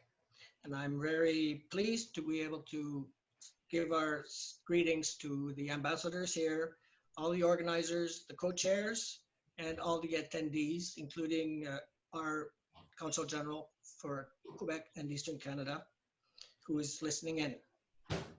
I'm going to say a few words in French for the Québécois that are listening in, and then I'll come back. Bonjour, voilà, ce soir c'est dédié surtout pour la campagne qui s'appelle Sauvons des vies. Par cette campagne, on essaie d'encourager la coopération entre Cuba et les États-Unis, premièrement, et aussi le Canada et le Québec. Déjà, il y a des campagnes pour faire signer des lettres qu'on envoie en appui à cette campagne, et aussi pour lever le blocus. Et au Québec, cette lettre a été parrainée par des médecins, des académiques et aussi la CSN avec ses 300 000 membres. Si vous voulez aider, s'il vous plaît, allez à notre page Facebook et aussi vous pouvez nous écrire à ce courriel tableqccu@gmail.com. Nous avons des campagnes, comme il a été mentionné plus tôt, pour que les brigades Henry Reeves médicales puissent recevoir le prix Nobel, et aussi une pétition à la Chambre des communes qui a été initiée par le Comité de Québec pour la paix en Amérique latine. Vous verrez ça sur notre site, ou c'est la pétition qui s'appelle E-2586. Alors, au plaisir de vous voir. And so as I was saying with my Quebecois colleagues, what can you do to help the campaign? Well, first of all, you could reach out to your local media to promote the campaign. And if you go to our website, you will see the Saving Lives, USCubaNormalization.org. You will see that there are some form letters that you could use and adapt to write to the media. You can also get support by approaching your city councils, labor and community organizations, as well as medical professionals and workers. And there's also a kit for that available on our site. This was prepared by the committees from San Francisco and Richmond. And thank you for that. And especially also for anybody who would like to help with their ideas or their skills, sign up and join us in our meetings. We have meetings every Wednesday by Zoom like this, so everybody is welcome. I'd like to terminate now with a little anecdote about Fidel Castro. There's a picture that showed up a little while ago. As you know, as it was mentioned earlier, Fidel Castro went to Washington in April of 1959. Well, after that, he came up here to Montreal. And when he landed at the airport, he was greeted by many people. He was seen as the mountain revolutionary. People all knew about him. I guess it was a great period to be following Cuba. And he was going to the airport to his hotel, but he said that he wanted to go to visit a hospital called St. Justin Hospital. This is the picture we see. Fidel Castro with the nurses and the little girl. And he met the official people there, but then he decided to break from the protocol and he went around visiting the rooms, seeing the women, the mothers with their newborn babies. And he met a lady who spoke Spanish and talked to her. So before leaving, he came back down and he said, I've learned very much in this trip, and my idea is to go back to Cuba and build hospitals. Now, St. Justine just happened to be a brand new hospital. It had just been rebuilt. So I'm sure it had very modern equipment at that time, and he was impressed. But this goes to show how early in the Cuban Revolution, health was important. And this ties in with our Saving Lives campaign. So I'd like to finish saying that science, health needs cooperation. So we need, as was said earlier, Cuba would gain from lifting the blockade as well as the United States would. So please, let's lift the blockade and go for cooperation between all countries. Thank you. Thank you so much to Sean, to Cheryl, and to Isaac for representing our US-Cuba Normalization Conference and the Saving Lives campaign today. We hope that you will get involved. There have been links posted in the Zoom chat about how to visit our website and get more involved. I also just want to mention that as Ike said at the beginning of the webinar today, we are building still towards some form of US-Cuba Normalization Conference in November. It may be just virtual, or we're hoping for a partly live, partly virtual conference to discuss and how we're going to bring an end to the cruel and unjust US blockade on Cuba, and also to continue building this Saving Lives campaign. So we are accepting donations on our website. And this is a way to help us towards being able to put more resources into this organizing.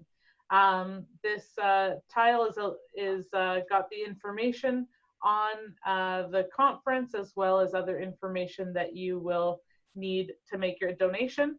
It will come down pretty quickly, so you may want to just take a photo if you've got your cell phone handy, but we will also post some of the links and information in the chat. So thank you so much.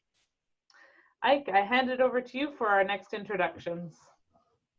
Okay, I'm going to introduce the next two speakers, Don Rojas and Clever Banganay. And I'm going to introduce them together, and then they can speak back to back.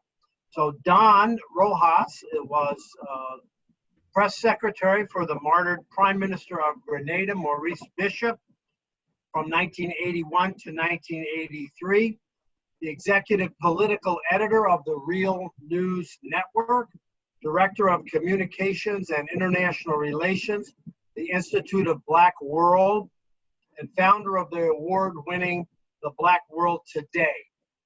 And he's a longtime friend and comrade, and thank you, Don. And Don will speak first. Our next speaker after Don will be Clever Banganay.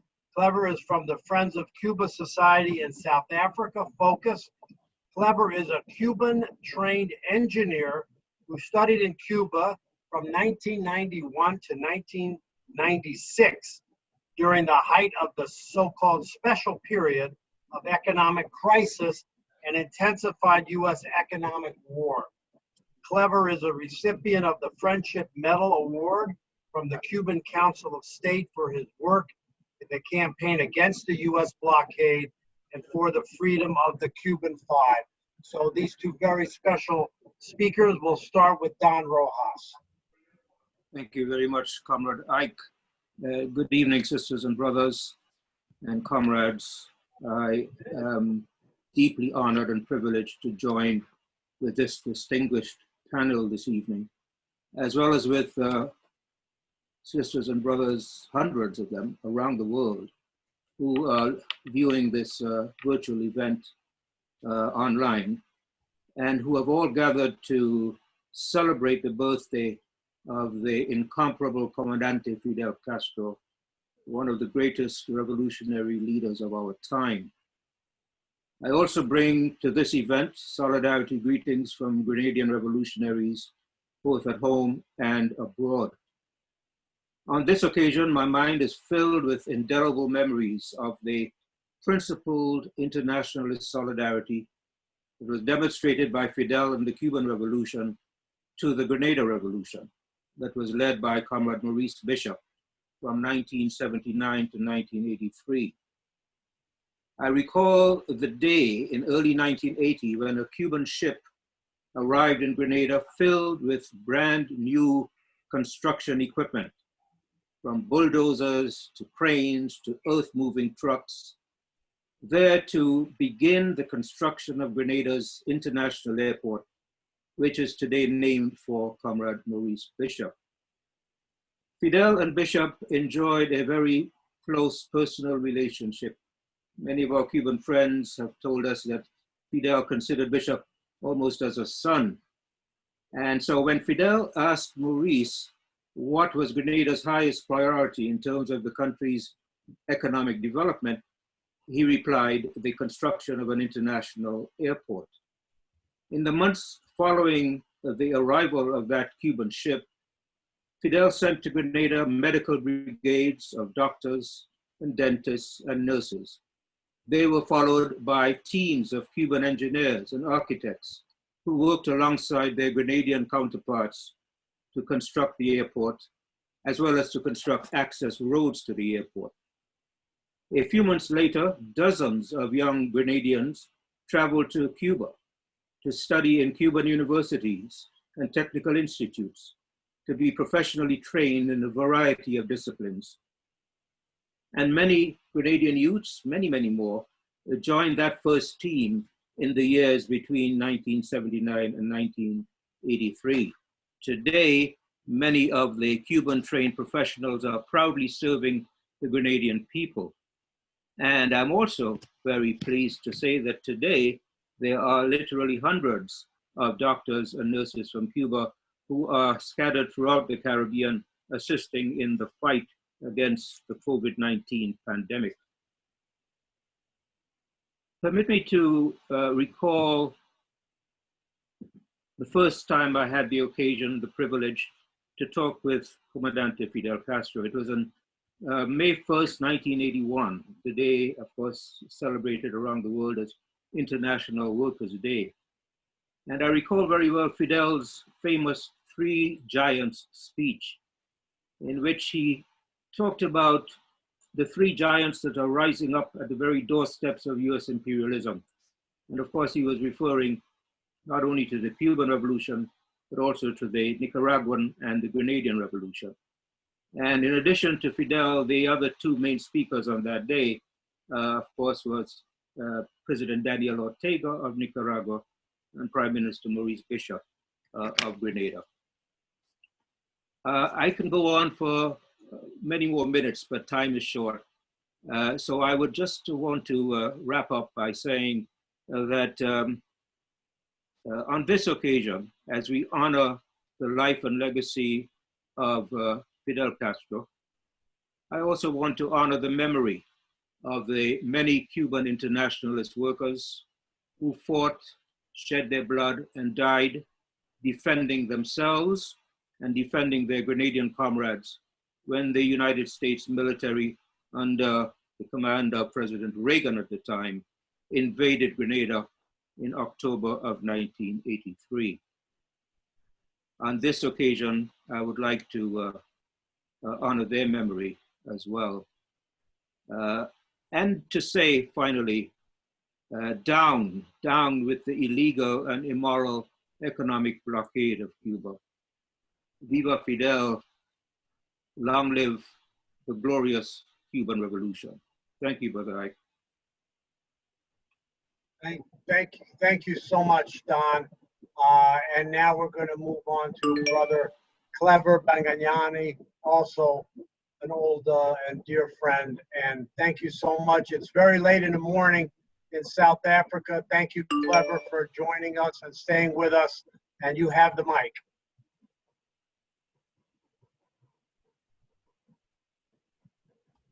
You're muted, Clever.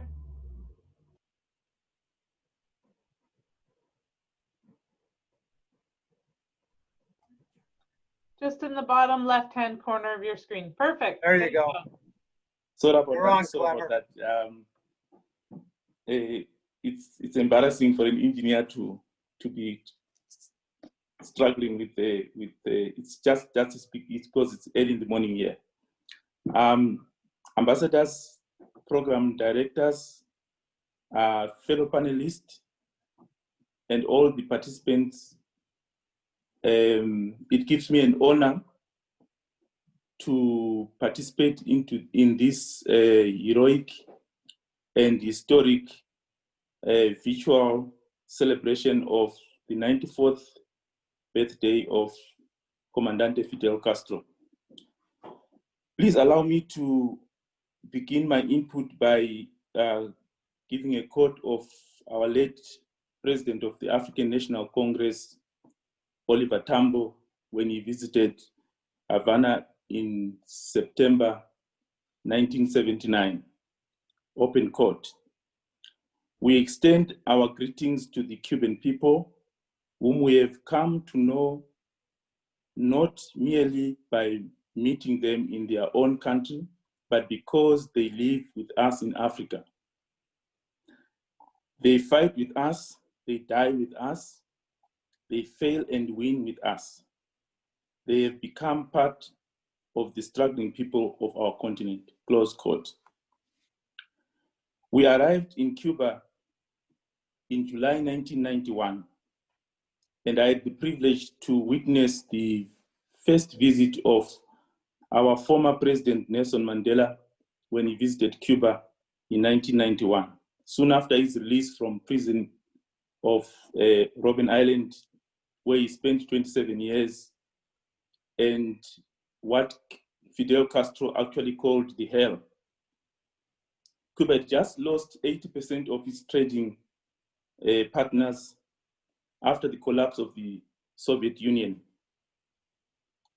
If it were another country, all of us young people coming from Africa and other continents would have been asked to go back to our countries. But what Fidel said to us was that Cuba is not a rich country. We have very little because of economic blockade. We still share the little that we have with you so that you can finish your careers and go back and contribute to the development of your countries. This spirit was witnessed for the next 5.5 years that we spent in Cuba with the Cuban people in their streets, in their clubs, in their schools, in their churches, in their farms, in everywhere. This is how we remember Fidel Castro. In 1977, Comandante Fidel Castro made a decision to increase the number of enrollment of students from all over the world, especially from those that are coming from developing countries. And he converted what was known as Isla de Pinos to the island of youth, where thousands of youth would be trained from as low as primary education to university, all for free. By 1982, the Isla de la Juventud had more than 13,000 young people from all over the world, of which 10,000 of these were from Africa. I can say to you today that I am a product of this program that was started then by Fidel Castro in 1977. This is how we remember Fidel Castro.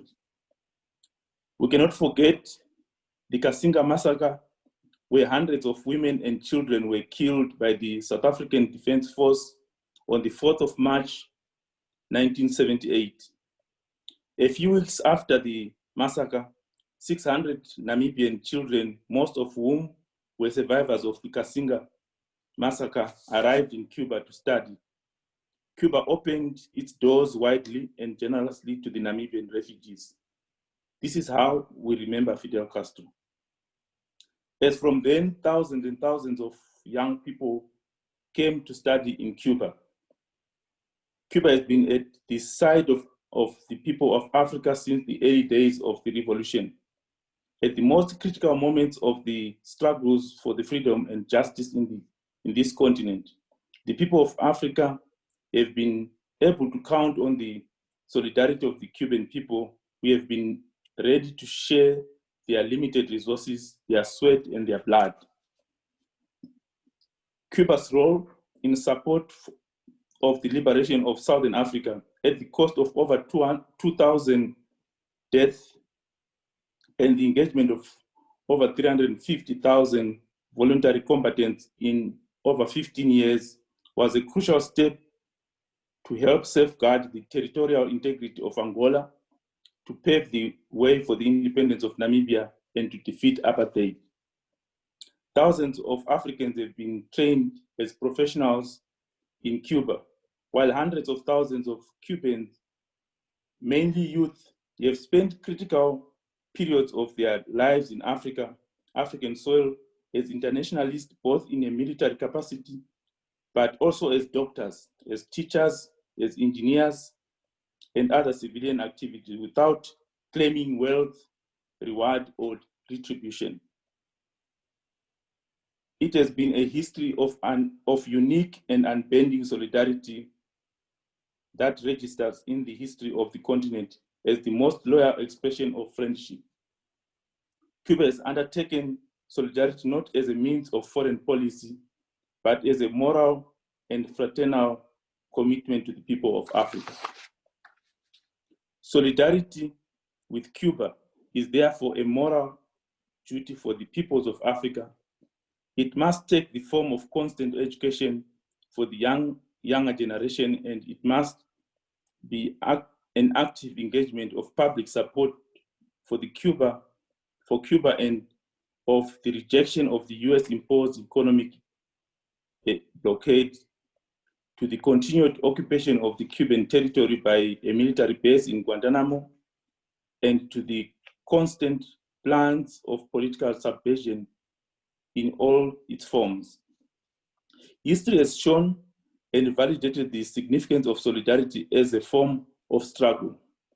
As we all remember, the release by the United States government of the Cuban 5 anti-terrorist heroes on the 17th December 2014 was a major political accomplishment, resulting, among other factors, from the political pressure achieved by international solidarity. We celebrate Fidel Castro's outstanding contribution as a world revolutionary leader, as a committed internationalist, and as a statesman truly devoted to the aspirations of freedom, social justice, equality for the people of Cuba and for millions of people of the developing world. As a loyal friend of Africa in general and South Africa in particular, Fidel Castro led the people of Cuba in the most significant international contribution to the liberation of the African continent, with his conviction and unity and solidarity as a tool of victory. Fidel Castro's lessons of unity, solidarity, and commitment to revolutionary principles are a source of inspiration to today's young generations of Africans and all other youth in the world. His legacy must be carried by the revolutionary and progressive movements of the continent and the world.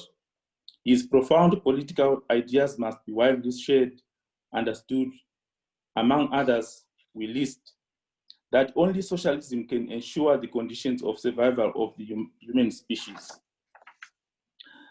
that the struggle against imperialism is a constant task day by day under changing conditions, that imperialism will never truly accept sovereignty, self-determination, and realization of social justice in the developing world, that imperialism will go to any extreme and will use any resources to keep the developing world under its yoke, that socialism, to be real, must practice solidarity and internationalism, that another world, a better and peaceful one in harmony with nature, is possible, and that the oppressed have the right and the capacity to rebel against injustice.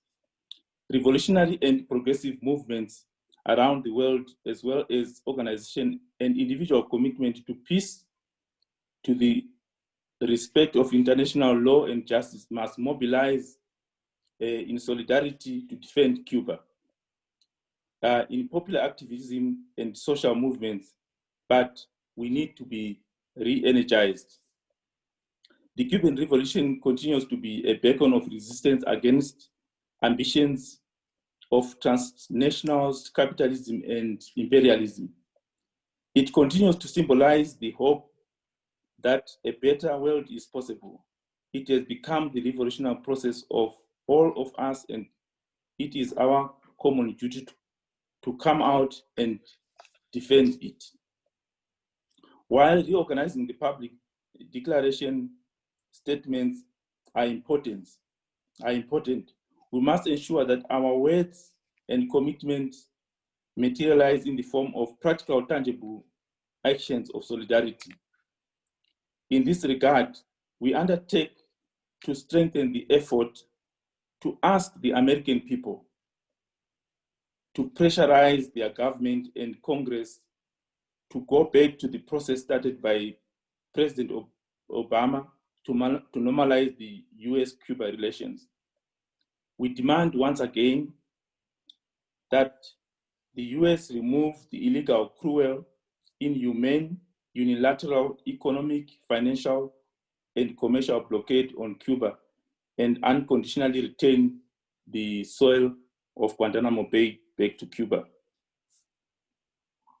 We reiterate and support the call that has been coming all over the world of awarding the Nobel Prize to the Henry Reeve Medical Brigade, which today we know is being deployed to more than 23 countries around the world to fight COVID-19 pandemic. It is these acts and these issues that shows us that the legacy of Fidel Castro must always be maintained and we must defend it. And therefore we say, Amandla, patria o muerte, venceremos. Thank you.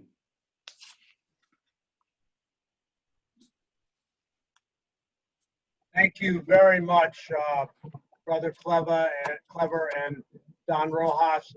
We're going to now have a short musical interlude with Brother Normand Raymond. He's a singer-songwriter, a musician, poet, translator, and a member of the Artistes pour la Paix du Québec Board of Directors. As an anti-imperialist and social justice activist, he is a longtime supporter of the Cuban Revolution. And after Normand finishes his performance, we will move on with the rest of our main program and other excellent speakers coming up. Okay, Normand, you have the virtual mic. Thank you. Thank you.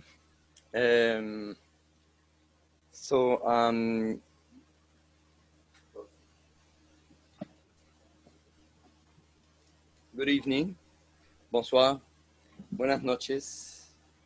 The song I'm going to present is in honor of Fidel Castro. It's called Alas de Libertad. The lyrics is from Nilson Cepeda Donoso, a Chilean friend of mine, and I made the music.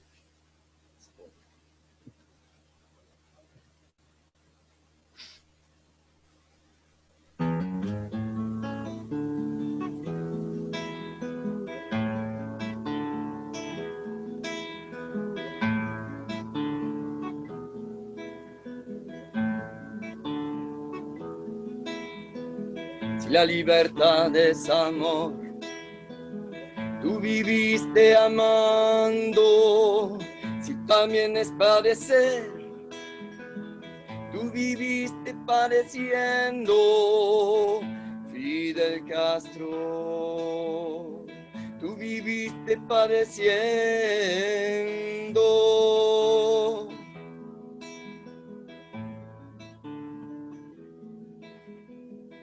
Camino fue una estela de brasas encendidas, pero el dolor de los pobres impulsó tu franco andar, impulsó tu franco andar, Fidel Castro.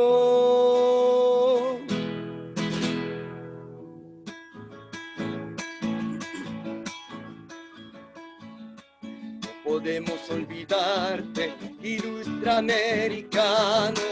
Hoy las huellas de tu frente son las puertas, son la luz. Mi canto es tu canto, es nuestro canto, es la dignidad en tus alas de libertad, en tus alas de libertad.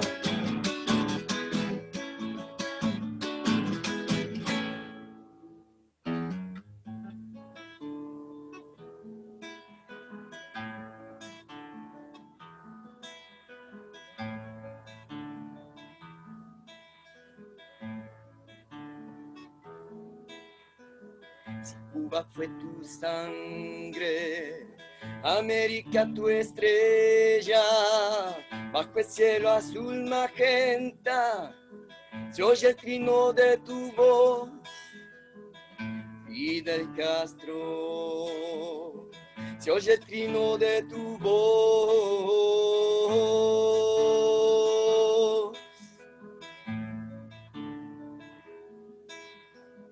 No hay colores en la piel, ni fronteras en el alma, la dignidad se ha hecho fuerza en tus alas de libertad, en tus alas de libertad, Fidel Castro.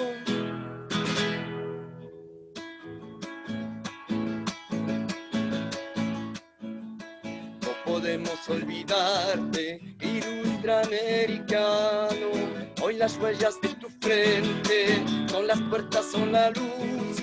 Mi canto es tu canto, es nuestro canto, es la dignidad en tus alas de libertad, en tus alas de libertad.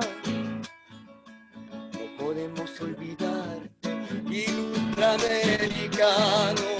Hoy las huellas de tu frente son las puertas, son la luz. Mi canto es tu canto, es nuestro canto, es la dignidad en tus alas de libertad, en tus alas de libertad.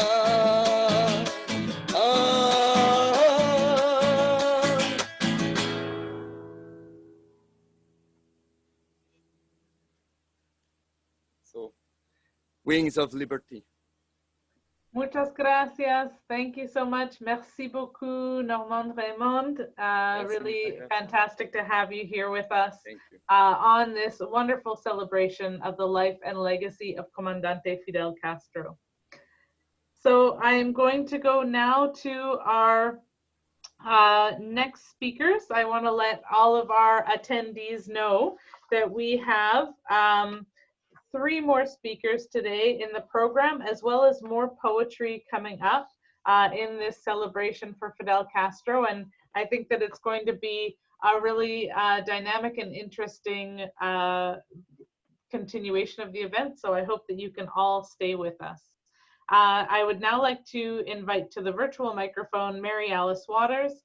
She is the president of Pathfinder Press, a major U.S. and international publisher of speeches and writings of Fidel Castro and other working class leaders, from Malcolm X to Farrell Dobbs to Thomas Sankara and Vilma Espin. Waters has edited or written some 30 books on the Cuban Revolution and its communist example. Please welcome with me, Mary Alice Waters. Thank you, Tamara. And thank you really to all of those who are participating from all over the world, including as far away, or perhaps I should say as nearby as the Philippines. It's really a privilege to be here and to be part of this program this evening, even if we can't all see each other. Fidel Castro's leadership of the toilers of Cuba and the world was unlike that of any other man or woman in the 20th or 21st centuries, except for one. Vladimir Lenin, the leader of the Bolshevik Revolution of October 1917.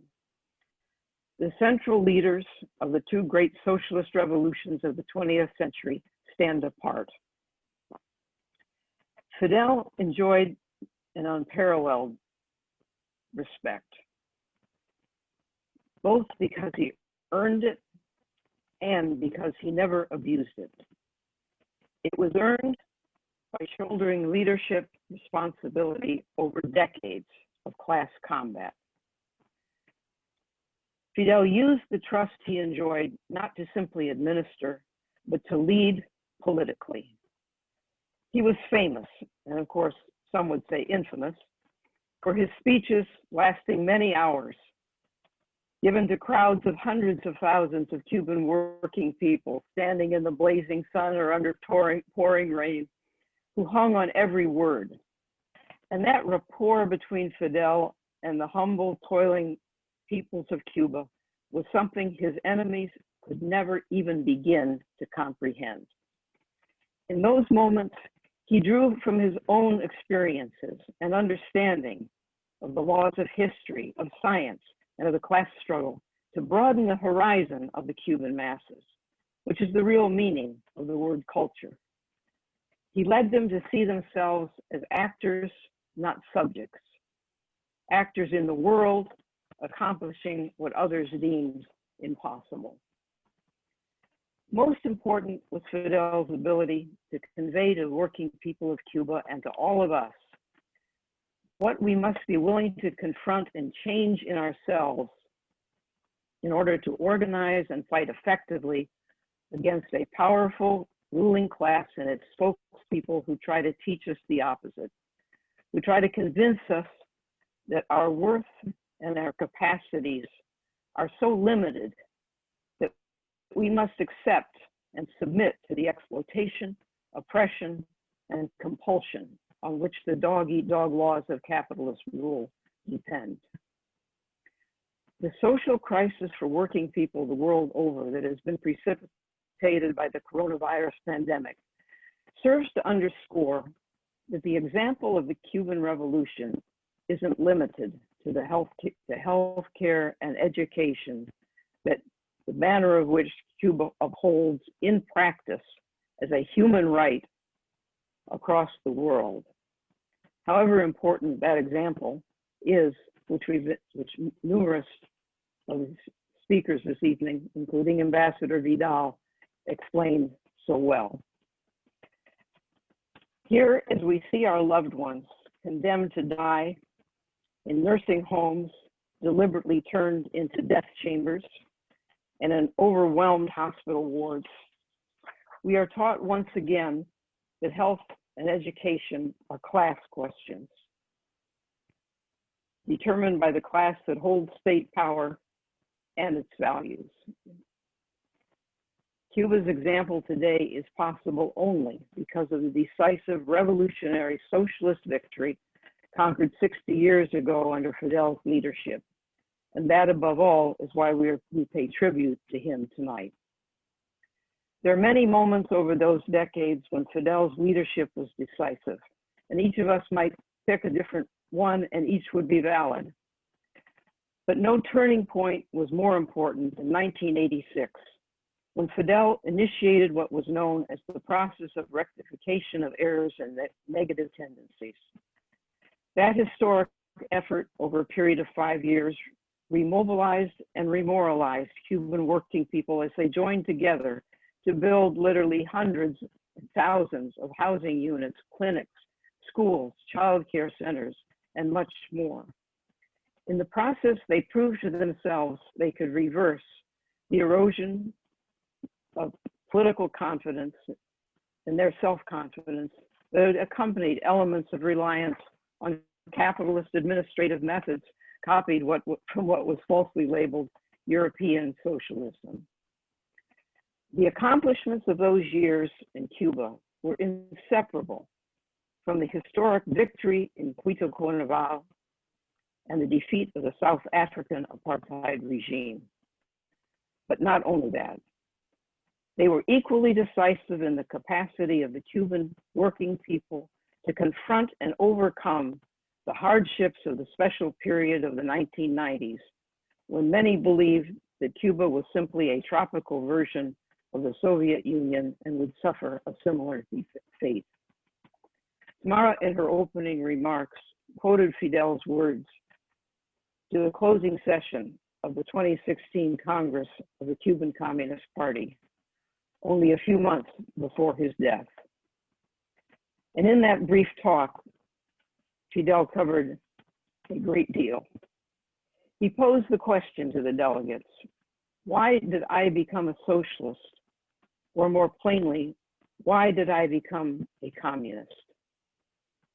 And he went on to sketch a few of the most pressing crises facing humanity, including the expanding desert and drought across the Sahel in North Africa, and the destructive power of modern weaponry, which he said could make human life on Earth's surface impossible.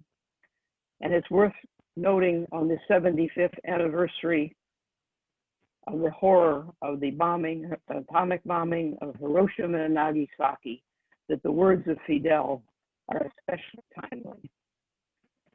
We have never considered producing nuclear weapons, Fidel had told a gathering at the University of Havana a few years earlier, because we don't need them. And it's not because the revolution faces no enemies or military threats, he added, unnecessarily probably. The reason, he said, is that we already possess a weapon as powerful as nuclear power, and that is the immense justice for which we are struggling. And I will end on this point.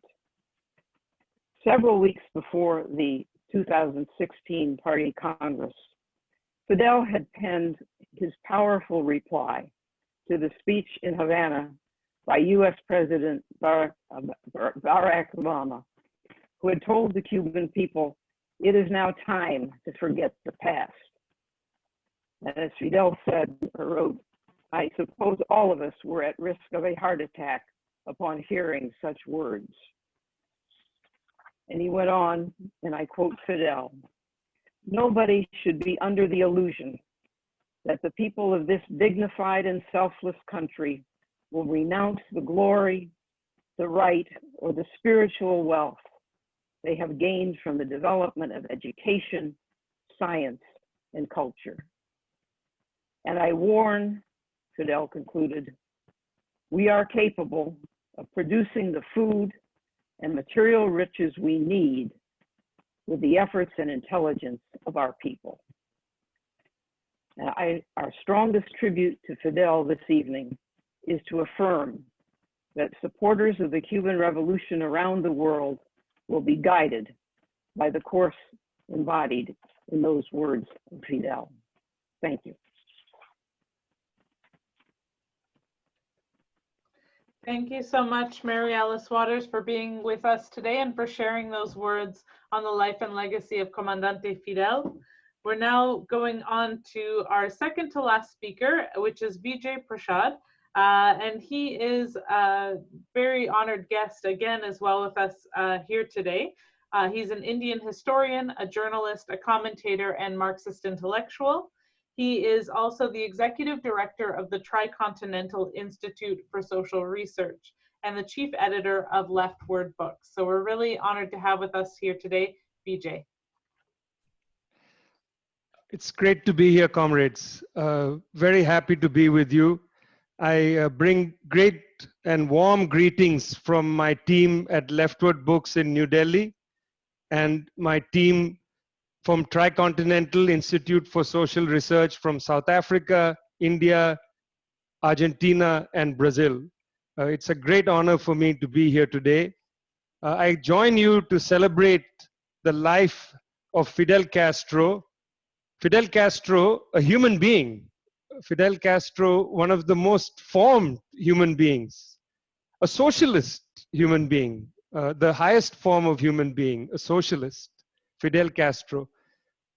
I was born on the 14th of August, and I used to often tell my mother, just one day, you could have had me one day earlier, and I would share my birthday with the greatest man living. And she would say, well, you were a cesarean, and I suppose I could have organized it, but it didn't work. And so I can say that I was born the day after Fidel Castro. It's an honor to have been born within proximity of the birthday of, as I said, a human being, a socialist, which is the highest form of human being. The manifesto of the Cuban Revolution, to my mind, is that amazing speech that Fidel Castro gave after he had been arrested during the Moncada barracks uprising.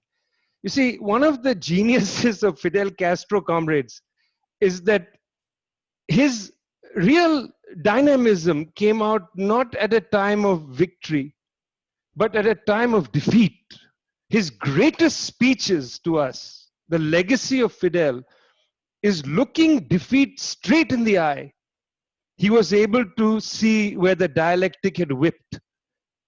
The speech, 1953, which we know by that great line, history will absolve us. And then the speech after the sugarcane harvest of 1970, the failed harvest, an incredible speech where he comes before the people and says, I am ready to be removed from office. And people say, no, no, no, no, no.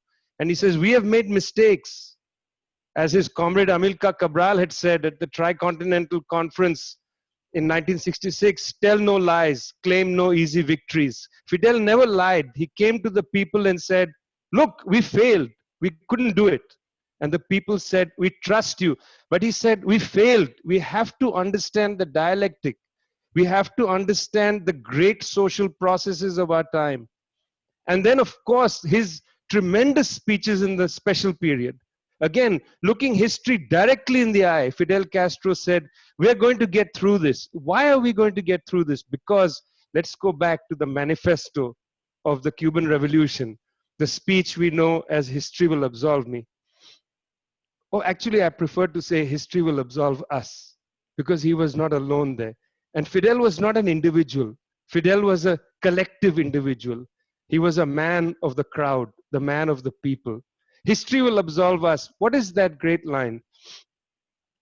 You see, he says there, and I'm going to read it if you don't mind. He says, the first popularly elected government would have to respect them. In other words, respect the great advances, promises that the government has made. The first popularly elected government would have to respect them, not only because of moral obligation to the nation.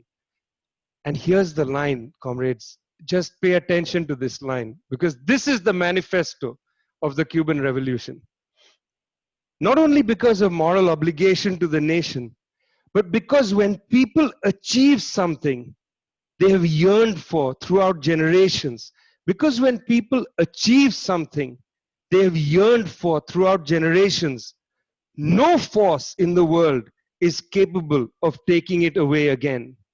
Because when people achieve something they have yearned for throughout generations, no force in the world is capable of taking it away again. That, comrades, that exact line, that sentiment is the manifesto of the Cuban Revolution. When people achieve something they have yearned for throughout generations, no force in the world is capable of taking it away again. On the one side, once the Cuban people liberated themselves, on the one side, you had humanity, you had the forces of anti-colonialism, you had the ambitions to build socialism. And on the other side, you had the wretchedness of imperialism, the decay of imperialism. The decay of imperialism, which might have the capacity to bomb you, to starve you, to destroy your life, but it doesn't have the capacity to capture your imagination. It will never defeat you, because the actual dialectic which Fidel identified in that manifesto of the Cuban Revolution, that actual dialectic is between imperialism and humanity. That's the real contradiction. It's between imperialism and humanity. Which camp, comrades, do you want to belong to? Do you want to belong to the camp of imperialism or the camp of humanity? A poet from near Delhi, Akbar Allahabadi, used to sing, Aadmi tha badi mushkil se insaan hua. Aadmi tha badi mushkil se insaan hua. We were born people. With great difficulty we became human. The Cuban Revolution is a revolution that brought humanity to the planet Earth. It made humanity manifest in life, which is why it affirmed life through its doctors, which is why those doctors, more than anybody else, deserve the Nobel Prize. It affirmed life through the doctors. It spends its social resources, the resources of the Cuban citizens, to affirm life, not to build a military force, not to bomb Iraq, not to sanction Venezuela, not to do a coup d'etat against our brother comrade Evo Morales Ayma of Bolivia. Not for that. That's not what Cuba affirms life for, affirms humanity for. It's imperialism that affirms death. It's imperialism that attempts to suffocate our comrades in Venezuela. Cuba affirms life. Comrades, stand for life. Stand for humanity. With great difficulty, we have become humans only because of the experience of the Cuban Revolution. The Cuban Revolution is synonymous for humanity. Defend the Cuban Revolution. Join together to defeat the decayed forces of imperialism. Viva Fidel. Venceremos.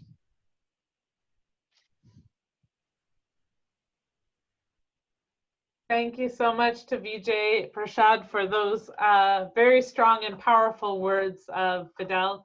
The chat is going wild, Vijay. People are saying that it's possible that your birthday, well ahead in India, might have been behind in Cuba based on, time zones. So they really want you to look into that and think maybe with Cuba time, you could claim August 13th as your birthday. So thank you so much for that. We're going in now to our second to last poet, and then to our last speaker, the fantastic Gail Walker. So please make sure to stick around as we wrap up this phenomenal program celebrating Comandante Fidel Castro. I'd like to invite to the microphone now Elle Jones. She's a poet, professor, activist, and author of Live from the African Resistance from Roseway Press. Her work focuses on social justice issues such as feminism, prison abolition, anti-racism, and decolonization. We recently had Elle Jones on the Canadian Network on Cuba's July 26th celebration, and she was a program favorite. So super honored to have her here with us again today. Welcome, Elle Jones. Thank you. Good evening, everybody. And thank you so much for all your wonderful, inspiring words and for your presence. I wrote this poem for today. Dear Fidel, this is a birthday card from the wretched of the earth. So I'm sorry if it's birthed in blood or written in the drops of sweat from the brows of the ones who dream of enough bread and not of cake. This is a bringing into life that never stops. This card is reaping the crops you sowed, and it's getting ahead of itself because it is always imagining a better, and a better tomorrow.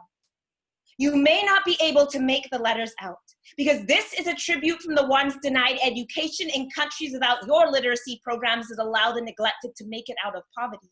So instead of happy birthday, it says hasta la victoria siempre with a postscript. We believe the worker has an equal stake in the society they labor to build. This is a birthday card, stilled from the ache in the belly of the planet's hungry, so they will not wish you steak for birthday dinner, but invite you to humbly share their rice and beans. And the message on the napkin folded into a card says, we will not leave your vision unfulfilled. This card is the hallmark of resistance. Greetings from the ones who get no break, working 15 hours a day beside a sewing machine. The teens at border crossings and refugees in container ships seeking escape, who send the message, thank you for jolting the world awake. Thank you for shaking our foundations and in the rubble finding a place where equality is still a possibility and where the ideal will never die. And FYI, we are tired of fake promises of liberation. We want the real thing. Born from cane fields and street vendors in the heat of Black August and the drumbeat of emancipation. These are our wishes when we blow the candles out because there's no electricity and we have to save. We have to save and be saved. This is a birthday card from the crater left after the invasion, and it echoes. It echoes with the news not heard on network TV. You can label it propaganda if you like, or you can call it the unheard cries of the majority making less than $1.25 a day. This is a card the CIA is trying to erase. And it is not sold in Miami, but it is scraped together from tips of hotel workers, and your mommy's 7-day-a-week job as a domestic, and her layoff notice when her knees gave out, and made from recycled trash in the dump where children play. Down here, among the unclean, where schools don't have a latrine and the politicians come to power and are only figurines, the bombs fall on the hospitals stoked by puppet regimes, and they tell us revolution is just a whisper because its goals remain unseen. So this is a birthday card from the hearts that keep the flame burning, from those who are not turning away. The sparks that light up police stations and say, take your knee off our neck. And Houston, Che Guevara, and Black Lives Matter tees chanting death to imperialism and no justice, no peace, while corporate execs rake in another bailout check and the illusion of choice extends for another election run. But we are not done.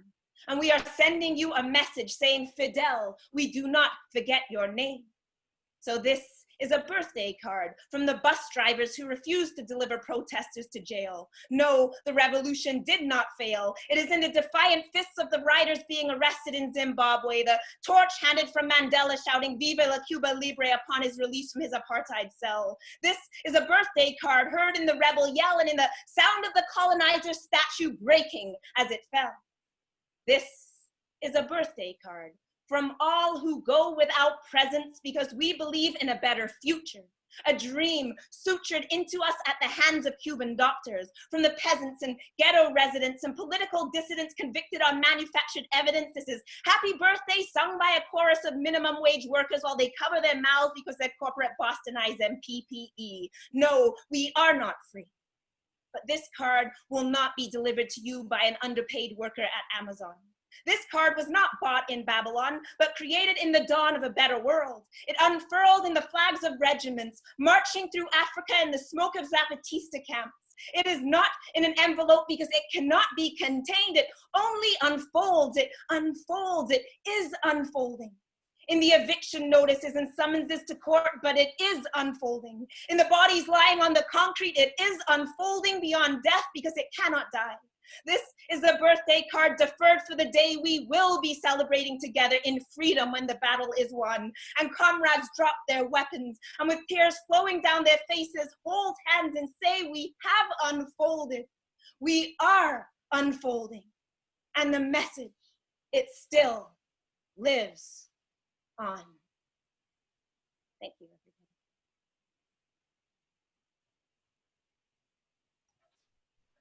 Fantastic. Thank you so much, Elle Jones. Go ahead, Ike. Okay, well, we want to end this segment of our speakers with, as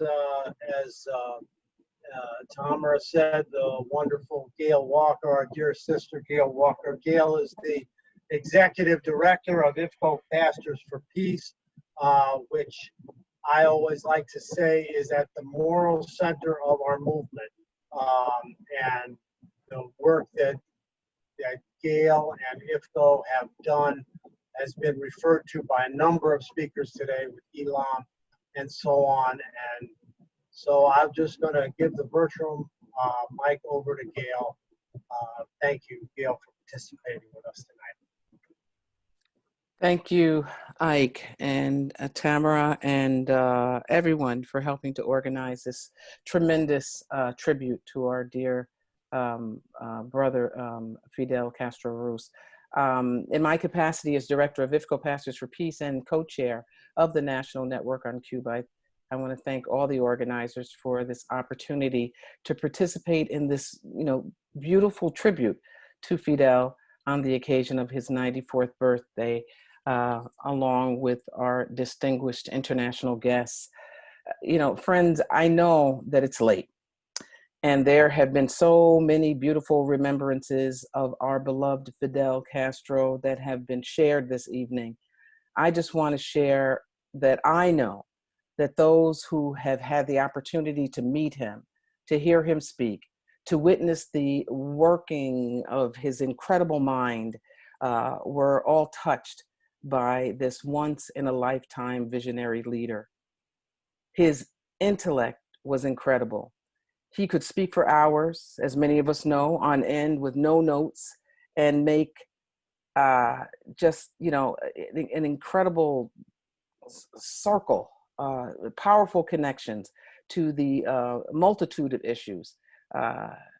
His astute knowledge, his brilliant use of facts to convey messages, whether about history or about the Cuban Revolution, or about the challenges that are confronting our planet, or about the overall struggles against injustice. He was able to do so with laser point clarity.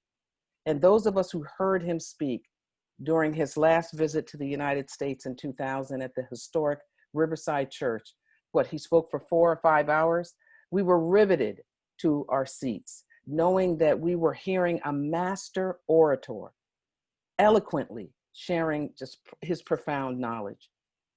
There are so many things that have already been said about our beloved Fidel, but I want to use my short time to reference one of his many living legacies referred to by Ambassador Cabañas, and that is the creation of the Latin American School of Medicine, known by its acronym ELAM.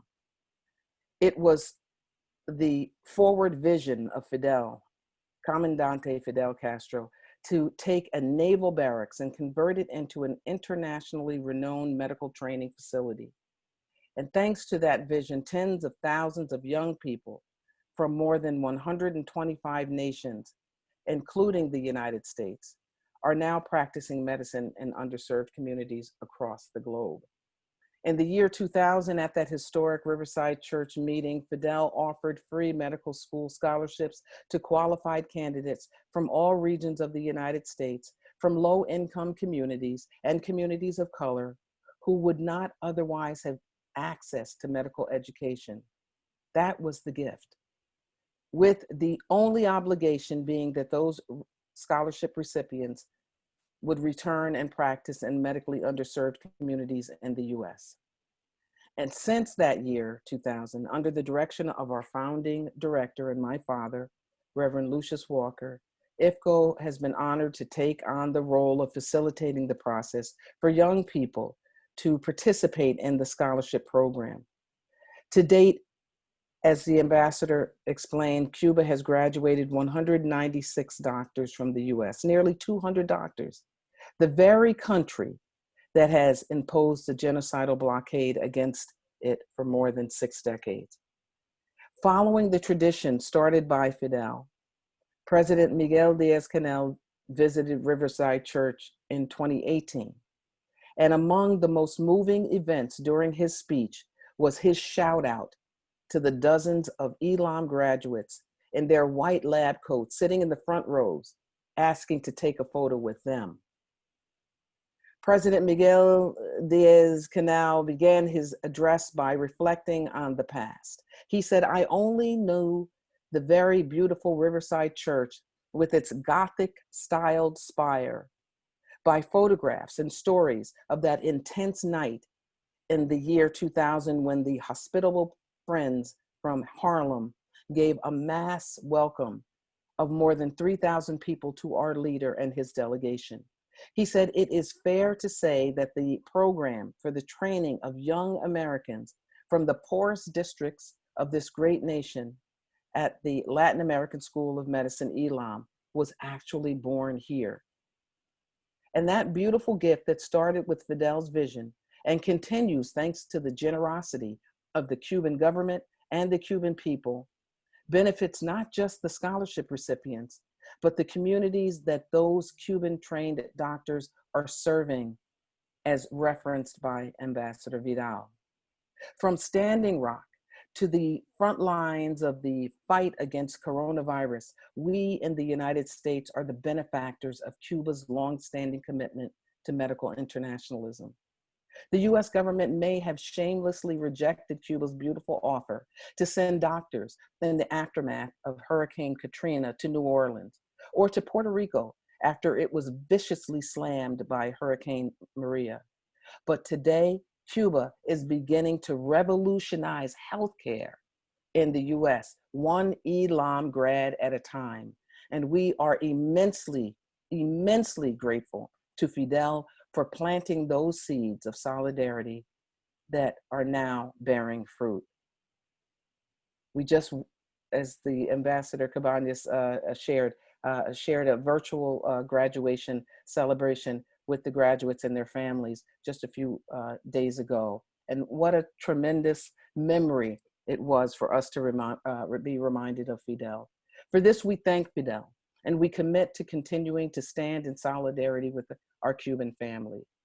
Before I close, as a friend of the Cuba Solidarity Movement, I want to extend a special thank you to our dear friends at Casa de las Americas, who have been a leading voice in our solidarity efforts for so many years.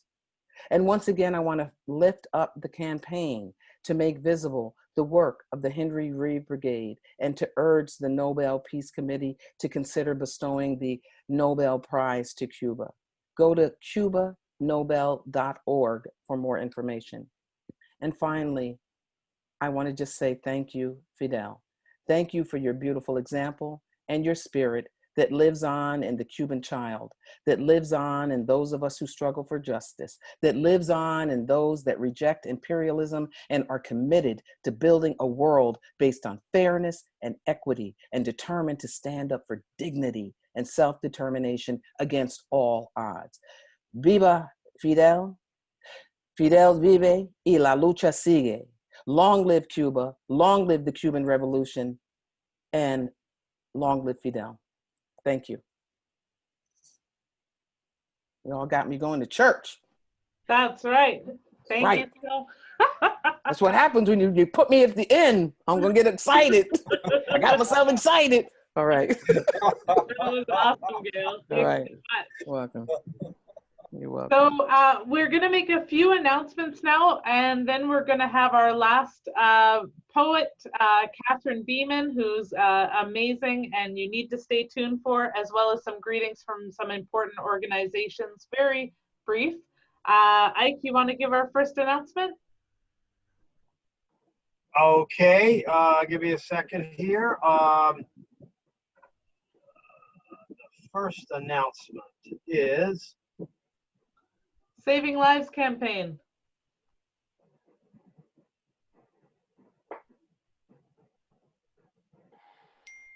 Saving Lives campaign. Sign on to our campaign on our website, which will be posted in the Zoom chat. It's there. Get involved in our next meeting to build this campaign for further medical collaboration between the U.S., Cuba, and Canada. Thank you. Okay, go ahead, Tamara. Awesome. Also, this Saturday, August 15th at 10 a.m. Havana time, the FMC invites you to the virtual forum dedicated to the 60th anniversary of the Federation of Cuban Women and to the legacy of Vilma and Fidel. It will be transmitted through YouTube and Facebook. Link and also some social media hashtags to promote the event will be posted in the Zoom chat. The next announcement is for Monday, August 17th. That will be the next virtual picket against the U.S. blockade on Cuba, 7 p.m. Eastern Time, organized by the Canadian Network on Cuba. There is a poster coming up, and the information will be on the CNC website, which will be posted in the Zoom chat. There it is. Awesome. Also, on Thursday, August 20th, Vancouver Communities in Solidarity with Cuba invites everyone to our celebration of 60 years of the Cuban Federation of Women at 8 p.m. Eastern Time, 5 p.m. Pacific Time, featuring speakers live from Cuba, from the Federation of Cuban Women, the Cuban Institute of Friendship with the Peoples, as well as Cuban artists, and time for question and answer, along with Cuban Ambassador Josefina Vidal, who spoke so wonderfully today. We have registration open on our website, www.vancubasolidarity.com, and more information will be in the Zoom chat. Saturday, August 29th, 25th annual Toronto Cuba Friendship Day at Toronto City Hall. Because of COVID-19, this event is restricted to the 4:30 p.m. Cuban flag raising. There is a poster coming up, and the info will be on the CNC website posted in the Zoom chat.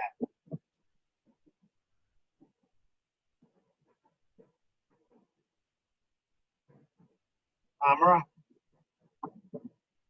Thank you.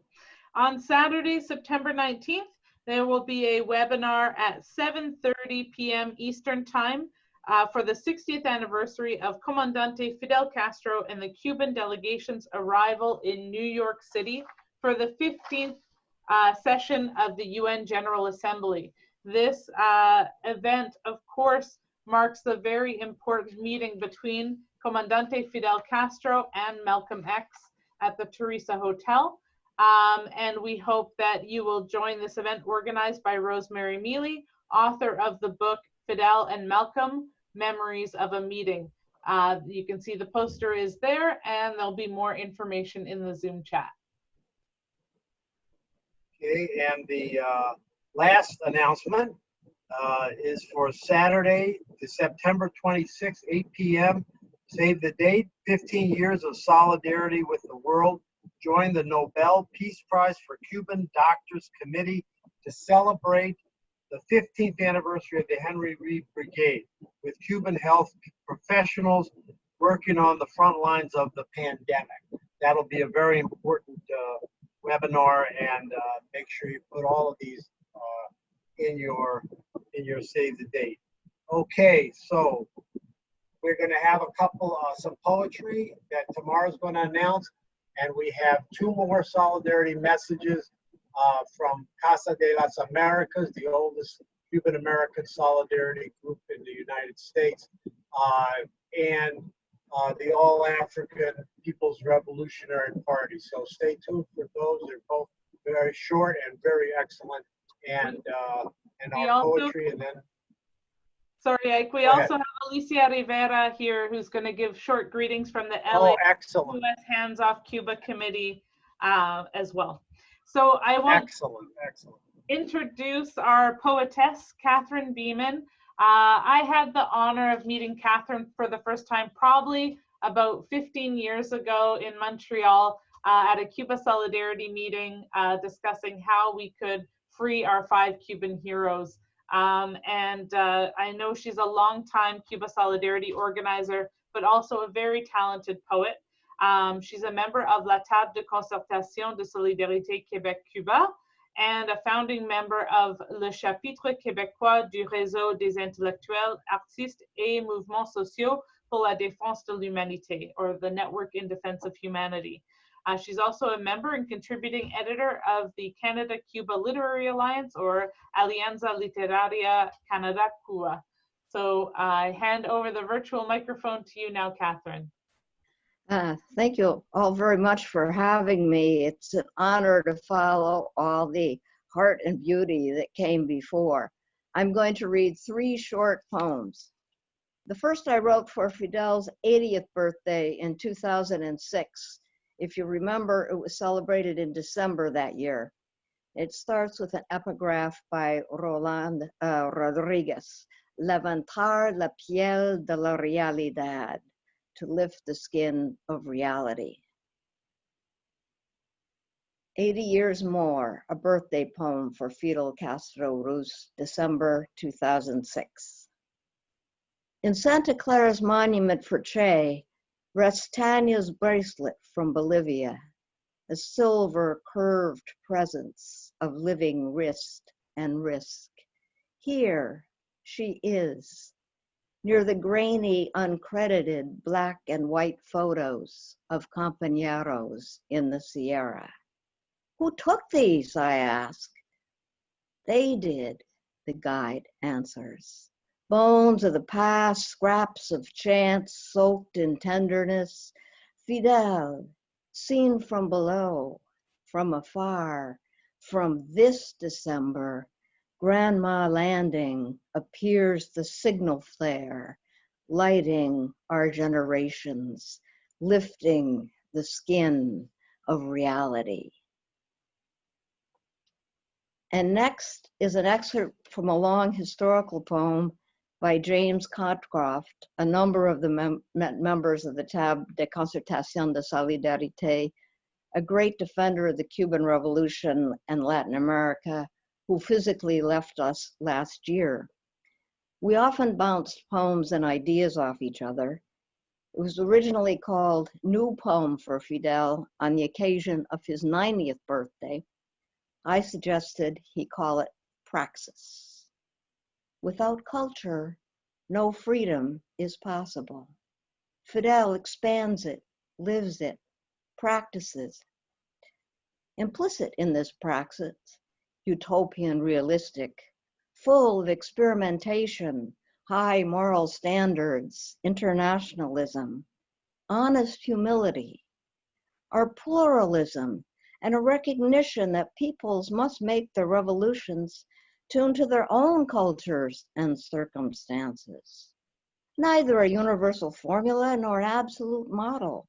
Revolutionary praxis is a process of learning as we go along, incorporating struggles for peace, social justice, gender and ethnic equality, respect for diverse sexual preferences, all human rights, and the defense of Pachamama. Implicit is the necessity to think, create ideas for new socialisms of the future, since without ideas, without culture, no freedom is possible. I still thought it was more of a lyrical essay than a poem, so some months later, I wrote Praxis, or Practice 2, for Fidel, 2017. Giving your whole heart, 7-fingered every time, anything else unthinkable, calls up creativity, opens gates to the impossible possible. So many dances, so much music. As in Wushu, converts enemy ferocity into triumph. With 7 rifles, wins the war. Asks the right questions, learns from error, even more than success. Finally, outside Holguin, they're finishing repairs to the central highway by which Fidel will pass. Even my ashes serve, he says, each ash smiling from the urn. Now, for whom the bell tolls is not the question, but who tolls the bell, the ropes in our hands. Thank you. Gracias.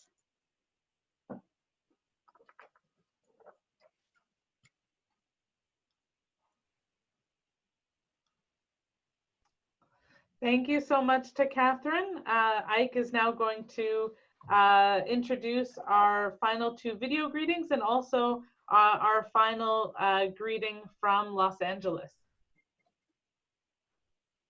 Okay, I guess we can start with the video. The first video is from the All African People's Party, read by Jamila Gordon, I believe. We have that?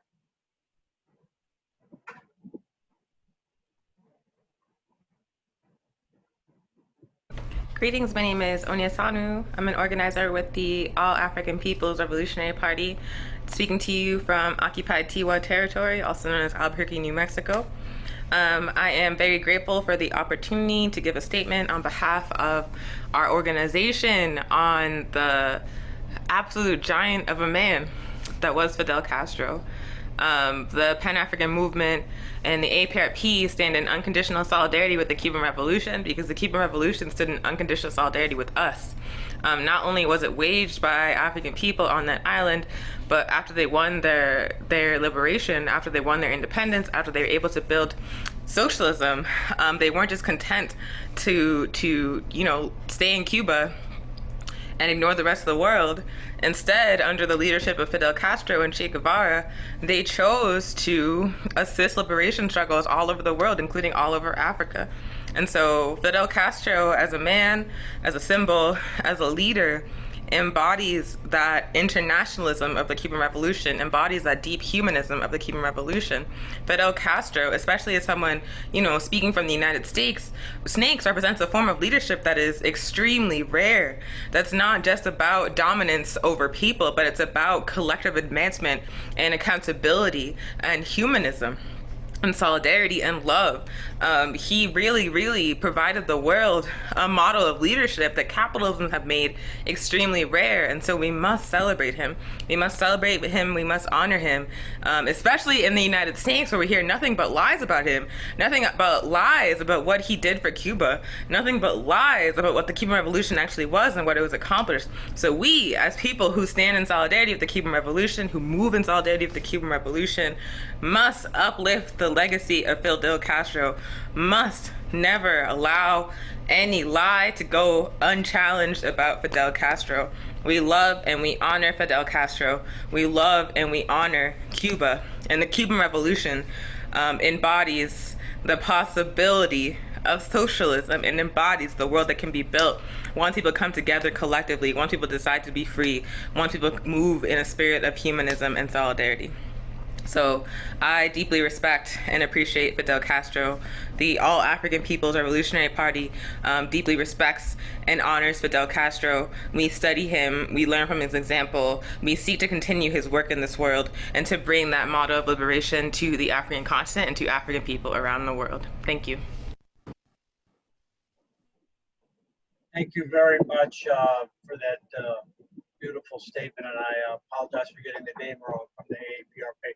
Our next video is from Casa de las Americas, which was a group that existed in New York and the East Coast before the revolution, doing fundraising and touring Fidel in Eastern New York, and was an organization of Cuban Americans living in New York and in the United States that supported the Cuban Revolution, that supported the July 26th movement, and supported Fidel. And that continuity has continued of that group, and they have a very beautiful message for tonight's event. So that's written by Nancy Cabrero, our dear sister.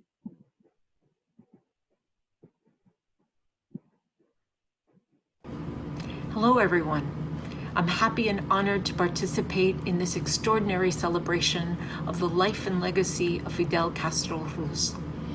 Comandante Fidel passed on November 25th, 2016, to another existence which doesn't allow us to physically see or hear him in the way we once did. Nonetheless, his revolutionary and socialist ideas live on as achievements that could be experienced in this life. I was fortunate to meet Fidel during his last visit to New York City in September of 2000. I was present and heard him speak at Jimmy's Bronx Cafe, the Abyssinian Baptist Church in Harlem, Riverside Church, and at the Cuban Mission in Manhattan, where he met exclusively with members of Casa de las Americas. At every forum, Fidel approached the lectern from which he spoke with great confidence. His message radiated with the magnificence of its truth. I also witnessed how he was received with exuberant cheers and screams and hundreds of waving hands, many of which fervently waved Cuban flags. Each time, his message resonated with us. He said, "The world is undergoing a catastrophic situation. Don't believe the experts who feign optimism and ignore the cruel realities of the developing world." I now see how 20 years ago, Fidel had a clear understanding of the true evils of the world and saw where we were headed. He called the United States economic sanctions against Cuba a criminal embargo and a violation of human rights. Cuban citizens continue to endure the great injustice of the U.S. imposed embargo on them.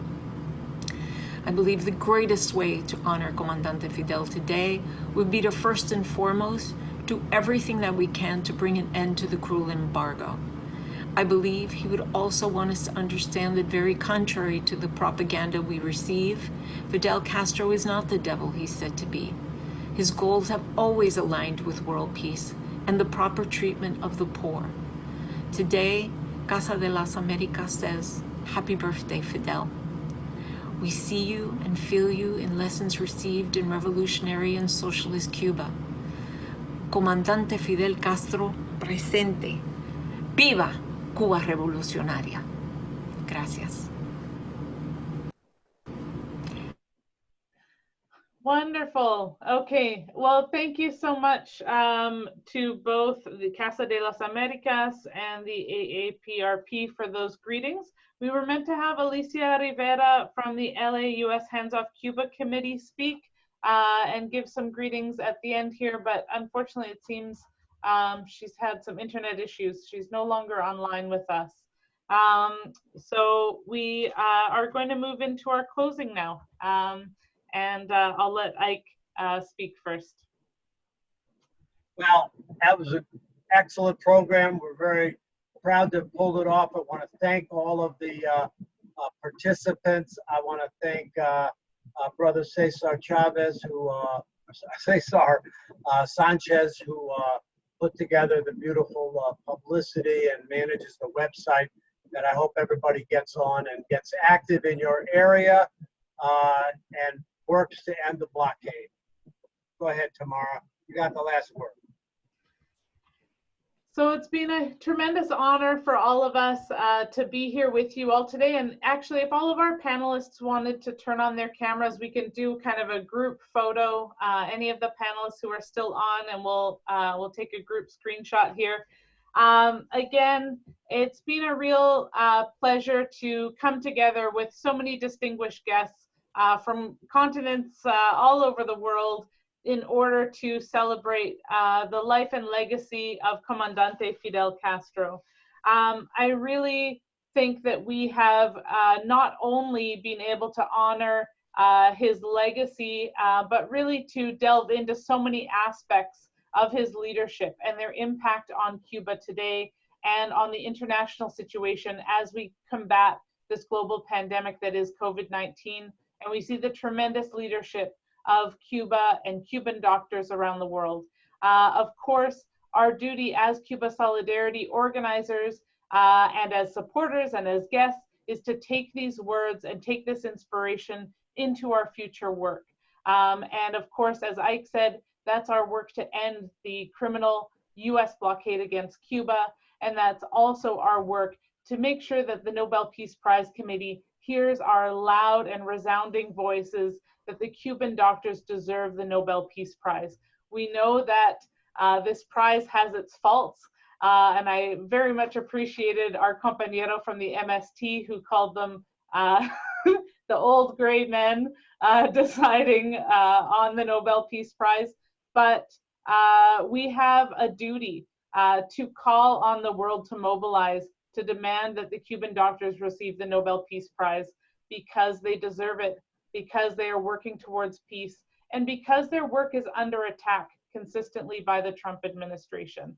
And so we have on so many levels, so much work ahead of us.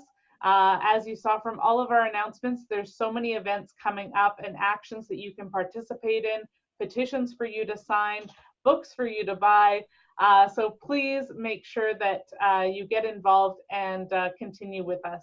So I'm going to ask all of our speakers who have their cameras on to give a big smile. Viva Fidel! Thank you, everybody. Viva Cuba! Viva la Revolución! Thank you for the organization. Thank you to all. Wonderful program. Thank you. Thank you, everybody. Good night. Thank you. Thank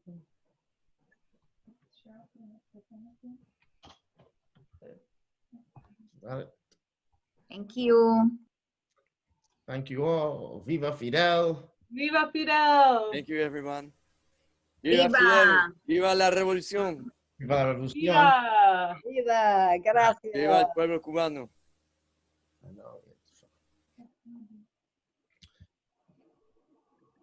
Ya.